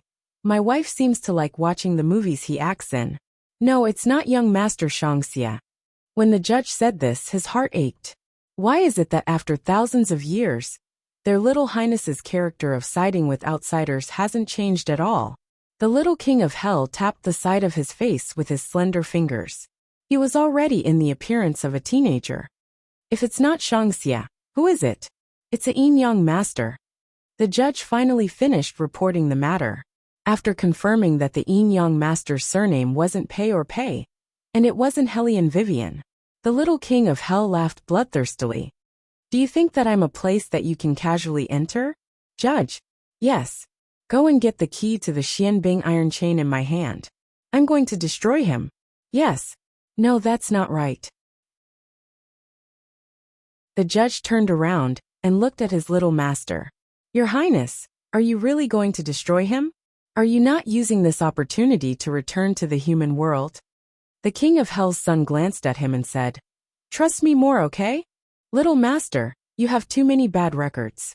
Count yourself how many times you've lied to me. How do you want me to trust you?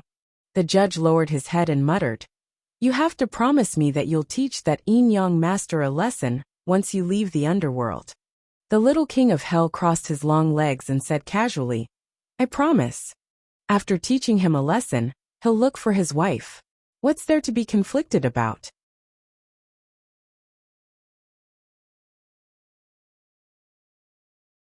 Chapter 1347. When the judge heard little King of Hell's words, he hesitated for a long time before opening the Xian ice iron chain. After all, the dignity of the underworld could not be lost. If someone was causing trouble above them, they had to take care of it. The resentment array on the ground had already affected many ghosts, and made them lose their nature. Even the sky-devouring beast had begun to lose its mind and become very aggressive. If this continued, the sky-devouring beast would very likely kill countless people. The Onmyoji did not care about this. He knew very well that there was a black coffin at the end of the mausoleum. Inside the coffin was the token that could command the divine beasts in the world. After dealing with all these people, he would go in to retrieve the token. At that time, not only would the treasure be his, even the sky-devouring beast would be his. The Onmyoji was very ambitious. Moreover, he was very confident that it would not be a problem for him to deal with this ghost organization with his yin-yang technique. Moreover, there were hundreds of ghosts at his beck and call. Who was he afraid of? The Japanese Onmyoji moved his fingers and chanted. The wooden dolls flew into the air under his control. The faces of each wooden doll were aimed at Hellion Vivian and the others. Poison Fong ran to the left proudly. He thought to himself that with the master covering for him, the ghost was finished this time. But what he didn't expect was that in the next second, Hellion Wei Wei followed closely behind and caught up with him. Poison Fong looked back and saw a large Buddha character appear in front of the girl in camouflage. It emitted a golden light and swept over with a dazzling momentum. Not only did the wooden dolls not have any substantial effect, but there were more or less cracks on them. Under the illumination of the Buddha's light, all of them opened their mouths. It was like the expression a person made before they died. At this moment, the Japanese Onmyoji's lips had started to turn pale.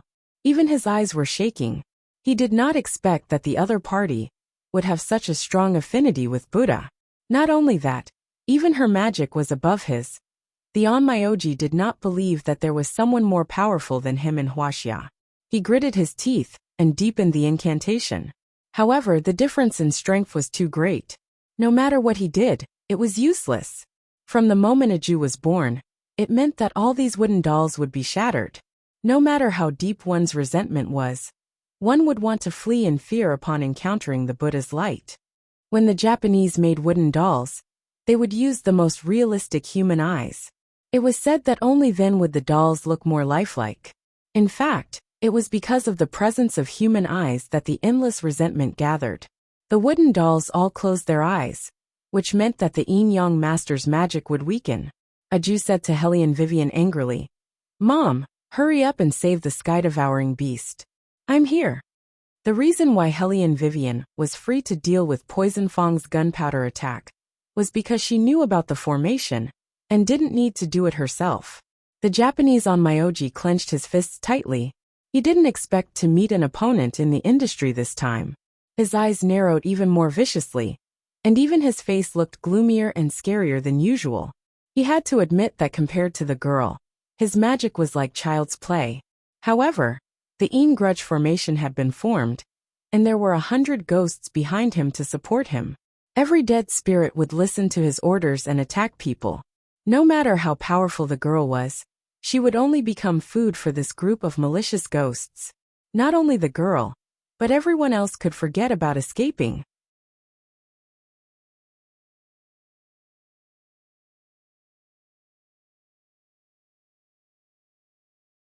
Chapter 1348. But in the next second, something that puzzled the Japanese on Myoji happened. A slender figure walked over from the flourishing clouds formed by 100 ghosts. Not a single one of those ferocious ghosts dared to approach him. Something seemed to be singing in the distance. If one listened carefully, they would realize that it was a chant that would only appear when high-level demons appeared. Mermaids never opened their mouths easily. The moment they opened their mouths, it was a heart-wrenching beauty. Some people said that the singing of mermaids was inauspicious and represented death, so very few people heard it. But those people didn't know why the singing of mermaids represented death. It was because they were using the god of songs to welcome the king of the demon world. The mermaids swimming on the other side of the river raised their heads and looked above the three realms. Black feathers slowly fell, and the blood-red datura bloomed with the most beautiful prosperity. Compared to the ghosts around them, that figure was tall and clean and seemed out of place. He was wearing black gloves on his hands, and he looked noble and cold. Just by walking over, some of the dead souls couldn't stand the temperature and turned into pools of black water. Who are you?" The Japanese on Myoji's voice began to tremble, and his eyes shook violently. He had never seen anyone with such an ability to move freely among 100 ghosts, as if he was entering and exiting a deserted place. The man's exquisitely sculpted face appeared from the fog. He was handsome and cold as he said in a mocking tone, "You don't deserve to know my name." His Highness. Hearing such a title, the Japanese on Myoji gripped the staff in his hand tightly. No matter who the other party was, he would be the one to win. Even if he wasn't afraid of ghosts, hundreds or thousands of them would be able to subdue him.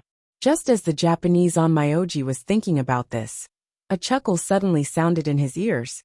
"If I knew you were here, I wouldn't have come up. Great demon, hurry up and fight. After you finish fighting and maintain the balance of the three realms, I can go and find my wife. Right, you should bring that fellow back to the demon world. Release it and let it slip away to eat. At the very least, you have to watch over it. Do you know that it has almost eaten all the fish in the entire Longjiang River? That's a place for the carps to jump through the dragon gate. Now the fish don't even dare to come here. What carps jumping through the dragon gate? What maintaining the peace of the three realms?" The more the Japanese on Myoji listened to that, the more cold sweat broke out on his forehead. Why did two of them appear instead of one person? Moreover, these two people were not afraid of ghosts. There were indeed two people. One was the little king of hell, and the other was Beligaju. Aju was also a little stunned. She said with a small face, "Father." Beligaju glanced at her and reached out to rub his daughter's head. His voice was very calm. "Baijuan and the others are behind me." Aju nodded and took the opportunity to complain. "This person bullied mother just now." When Beligaju heard this, a cold light suddenly appeared in his deep and calm eyes. Even the ground under his feet seemed to have been frozen, emitting a faint mist. That kind of evil aura made the Japanese onmyoji increase the resentment in his hand. All the ghosts in the world go and devour all of these living people. Only in this way will you be reborn forever.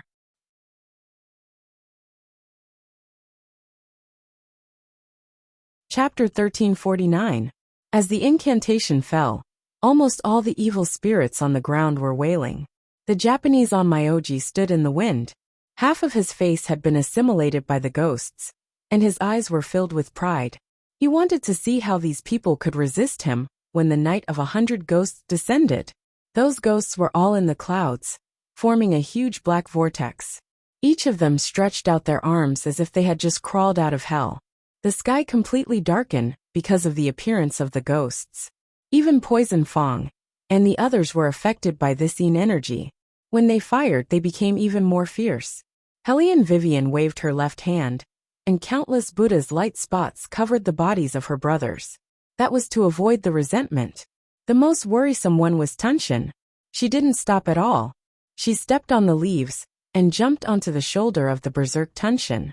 An ominous wind swept through the entire land. The Japanese onmyoji moved the wooden doll and pointed it at the man standing not far away from him. No matter who that person was, he could go to hell. However, at that moment, there was a wall of sound.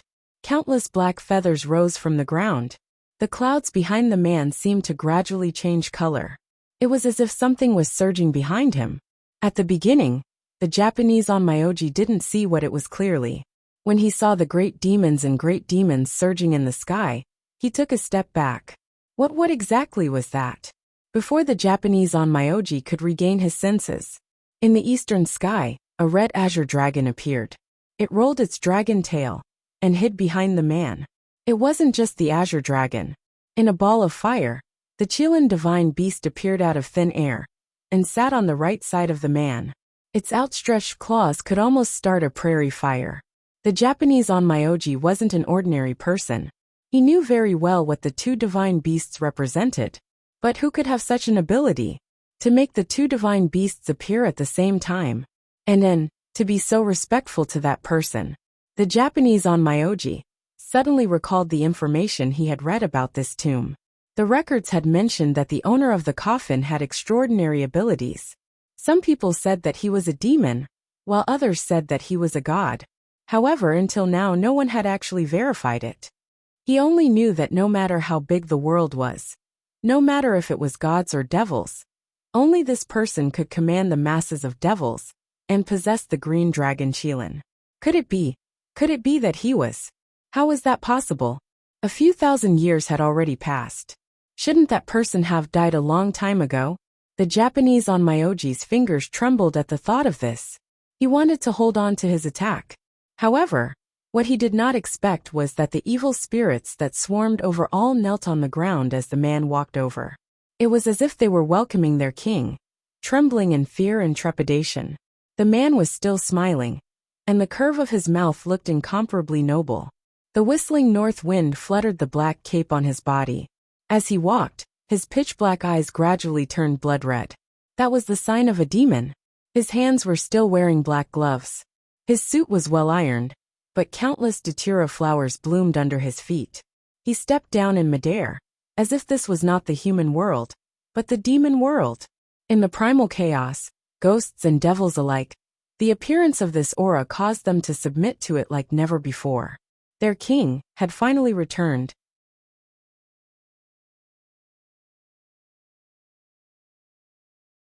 Chapter 1350.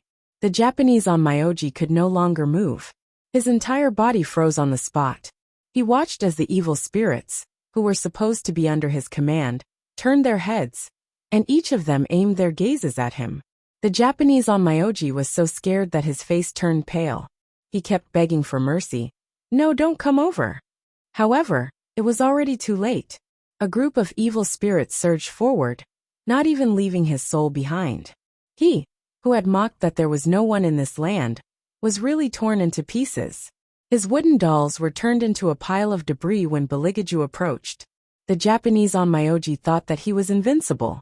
Before he died, he only regretted that he had set his mind on this ancient tomb. However, it was already too late. The pain spread throughout his entire body, and even his spirit was completely devoured.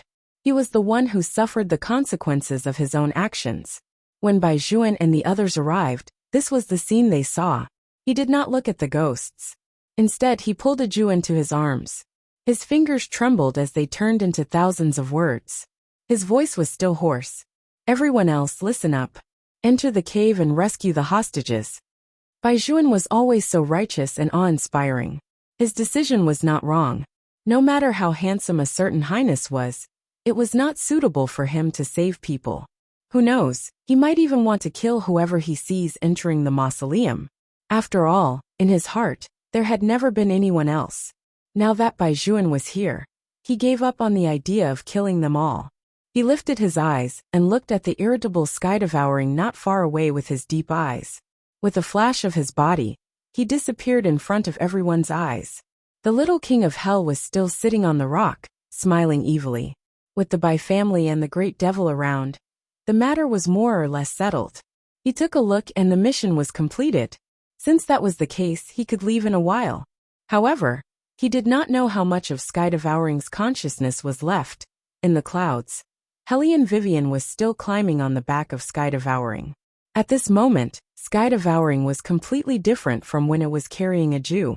Its eyes were filled with killing intent. It slapped its claws and knocked down one tree after another. It looked like it was about to head towards the mausoleum. In a sense, the heaven-devouring beast was indeed a tomb guardian beast. Anyone who approached its master's mausoleum would know that the only way was to die. In the eyes of the Tunshin, there was no distinction between Chinese and Japanese. The sound of gunfire was the trigger, and the curse of the Onmyoji completely made it lose its clarity. There was only one thought in its mind right now, and that was to kill all the humans who approached the tomb. In the beginning, Poison Fong and the others were still able to hold on, but after 100 ghosts retreated, every member of the ghost organization's gun skills were above theirs. More than half of the people around them had died. Poison Fong still wanted everyone to return to the mausoleum and take a few hostages. He didn't expect that his escape route had already been blocked. They all recognized the uniforms of the Chinese soldiers. The problematic unit and the ghost organization surrounded Poison Fong's group, forcing them to surrender. Without the attack of gunfire, Hellion Wei Wei could finally free her hands and focus on stopping the sky-swallowing beast. Like a Jew, Hellion Vivian didn't want Tunshin to get hurt. However, it was obvious that Tunshin could no longer control itself. It shook its head and wanted to throw Hellion Vivian out. Hellion Vivian propped herself up with her arms and flipped around in a very handsome manner. With a turn of her body, she stood in front of Tunshin. The north wind blew at the hem of her clothes, and as it fluttered in the wind, she faced Tunshin's claws without the slightest intention of dodging. Her eyes were as clear as a spring, and her voice was not loud, but every word was heard clearly. "Xiaoqi, it's me, your third sister-in-law."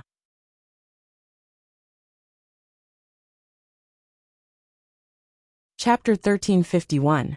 The sky-devouring beast tilted its head, and the figure of the person in front of it was reflected in its scarlet eyes.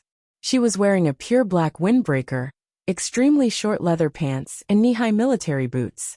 Her long chestnut hair was blown recklessly by the wind. This scene felt very familiar to him. It seemed that a long, long time ago, there was also such a person.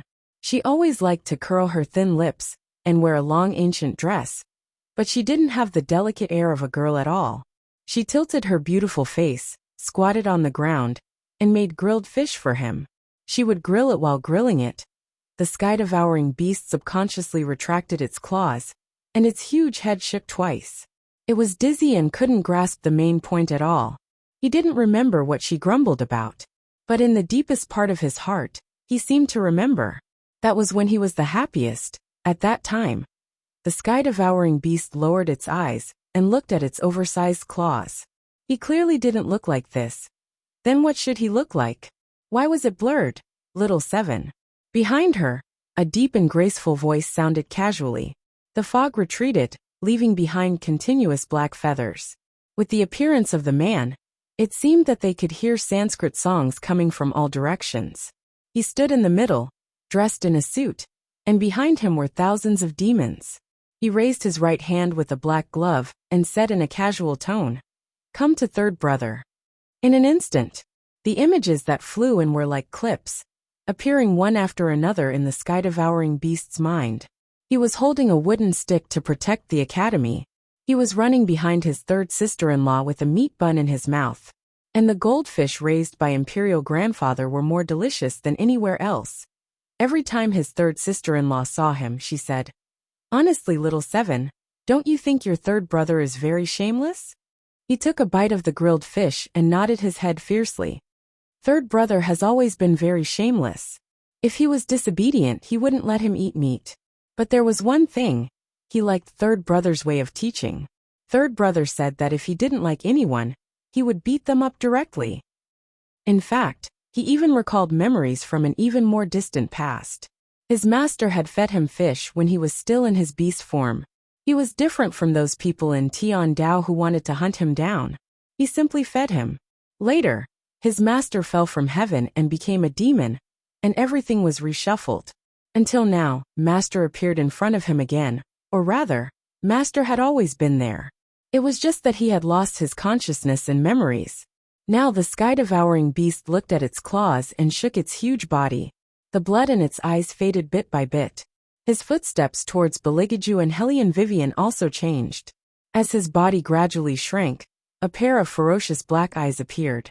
There was not a single strand of hair on its round head. It was still holding half a fish in its mouth. Its cheeks were bulging, and its lotus-like calves were exposed outside of its white training clothes. It ran toward Bailey Jiaju and Hellion Weiwei, opened its mouth and spat out the fish. The fish was not dead yet, and it rolled twice on the ground. Third brother, third sister-in-law. Little Seven didn't forget to stretch out his bald head, asking to be caressed. When Hellion Vivian saw this, she smiled gently and hugged the little one, her eyes dark. Little Seven stood in Hellion Vivian's arms with a domineering expression. Beligaju was standing next to him. At this moment, it was as if they had returned to 1,000 years ago. Peach blossoms for 3,000 miles, never parting.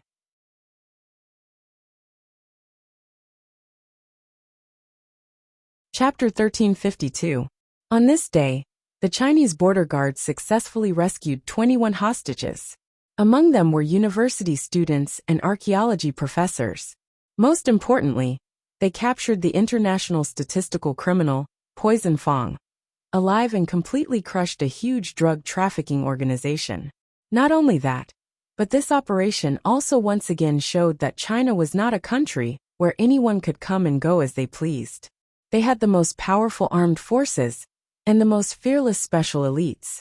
They could be gentle and elegant, and peace was the priority. But don't forget, when necessary, they would also pick up guns and sweep through everything. This was the current China. And for a Jew, after carrying out the mission, the biggest gain was to see her ninth imperial uncle. Little Chi walked in front while a Jew told him where the food was delicious. After listening for a long time, Little Chi picked up a wooden stick angrily and said seriously, "There's no meat." This was indeed the case. In the end, a Jew directly made a bowl of noodles for her seventh imperial uncle and told him, "This is the greatest invention of humans in the field of food. You can eat whatever flavor you want. Braised, seafood, something fresh. I usually eat fresh vegetables. Seafood. Is there fish in it?" Little Chi scratched his bald head angrily. A Jew shook her head and said, "There's no fish, but there's the taste of fish and shrimp." "Then I'll eat seafood." When the two foodies were together, there was no one else. The whole time they were discussing food. Originally, Bailey Shangxie and Hellion Qingchen were in charge of bringing their seventh imperial uncle around to eat, drink and play. Now when they saw the two of them, each of them could solve the problem with a bowl of instant noodles. There was no need to go anywhere else. The whole family stayed in the Bai family. That's right, it was indeed the Bai family. In Bailey Shangxie's words, he had to teach Bai Juan a lesson. This powerful human-shaped tool was their seventh imperial uncle. Once the Tunshin appeared, he was not afraid that his family would go bankrupt. He would definitely not let it go. Little Chi and a Jew had been staying in the semi-open kitchen, waiting for Bai Juan to cook noodles for them. Life seemed to have returned to its original simplicity. 3,000 feet below, the demon world was a different path. The river flowed past, bustling as before. On the shore, a slender figure was sitting on the ground. He was holding something that looked like a secret book on how to court a wife. He smiled at the woman who gave him the garland. "What is this?" "The latest edition," Helene Vivian said straightforwardly. "You know, married life needs someone to maintain it. Otherwise, it will not be harmonious. This is the second part. I'm learning it now." Baligaju replied with an "oh," and the last syllable of the syllable went up casually. His black-gloved fingertips gently rubbed his thin lips, looking indescribably handsome and devilish. Then he reached out and pinched Helene Vivian's chin, lifting it up. "Madam, I want to ask you, what do you think is not harmonious in our married life? Am I asking you for too little?" As soon as he finished speaking, before Helene Vivian could react, Baligaju leaned over and kissed her lips. The demon's voice lightly slid past her ears. Everything was just like when they first met. There was such a person that you clearly knew. He was cold-blooded, heartless, and black-bellied. But you couldn't help but fall deeply for him. Once you fell for him, you fell for him for 1,000 years. Because he was the kind of person who would do everything he could to walk over and hug you even if there was a huge crowd in front of him. Conclusion. I don't know if everyone has heard of a saying, but ghosts actually exist in the world. It's just that the 6 paths are different. You and I are mortal eyes, so we can't see them. If you just moved to a new house and found that the light bulb of the circuit security was always on and off, and that the TV would be turned on for no reason at night. If you often have nightmares and feel like there is a stone pressing down on your body when you sleep. You can't even move your fingers when you want to open your eyes. If your family or friends suddenly have a high fever and talk nonsense, eat with their hands, drink water without order, and can't find the cause of the illness at the hospital. Welcome to the hedonist Taobao shop. The owner of this shop was very handsome. Her name was Helene Vivian. The end of the book. Beauties who supported the new book, search Young Emperor's favorite. The National School hunk is a girl. Those who didn't support, thank you for accompanying me through The Hedonist Concubine. The Hedonist Concubine started her novel in March 2015, and it's now November 2016. After 1.5 years, the story can finally end. Originally, I wanted to end it beautifully, but other than being a little rushed, it's still passable. There were too many unforeseen factors. I'll write about the Hedonist Concubine side story and drama on Young Emperor's favorite. The National School hunk is a girl from time to time, and it'll be on the public WeChat account as well. This way, even if someone reports my account, the Tieba will see it, so that everyone won't have any regrets. Finally, I'll leave a few words for the beauties who really like the Hedonist Concubine and didn't urge me to update or end. Don't be sad. The Hedonist Concubine has brought you happiness before. Who knows, I might start another evil book in the future. So be happy. If fate wills it, we'll meet again. Mwah hug. Thank you for accompanying me through so much. You're tuning in to the Dreamy Chapters YouTube channel. We're so grateful for your support. And don't forget to subscribe to join us on this incredible journey through captivating stories. Your generosity through donations truly makes a world of difference, as it's the primary source of revenue that allows me to expand and enhance this channel for you.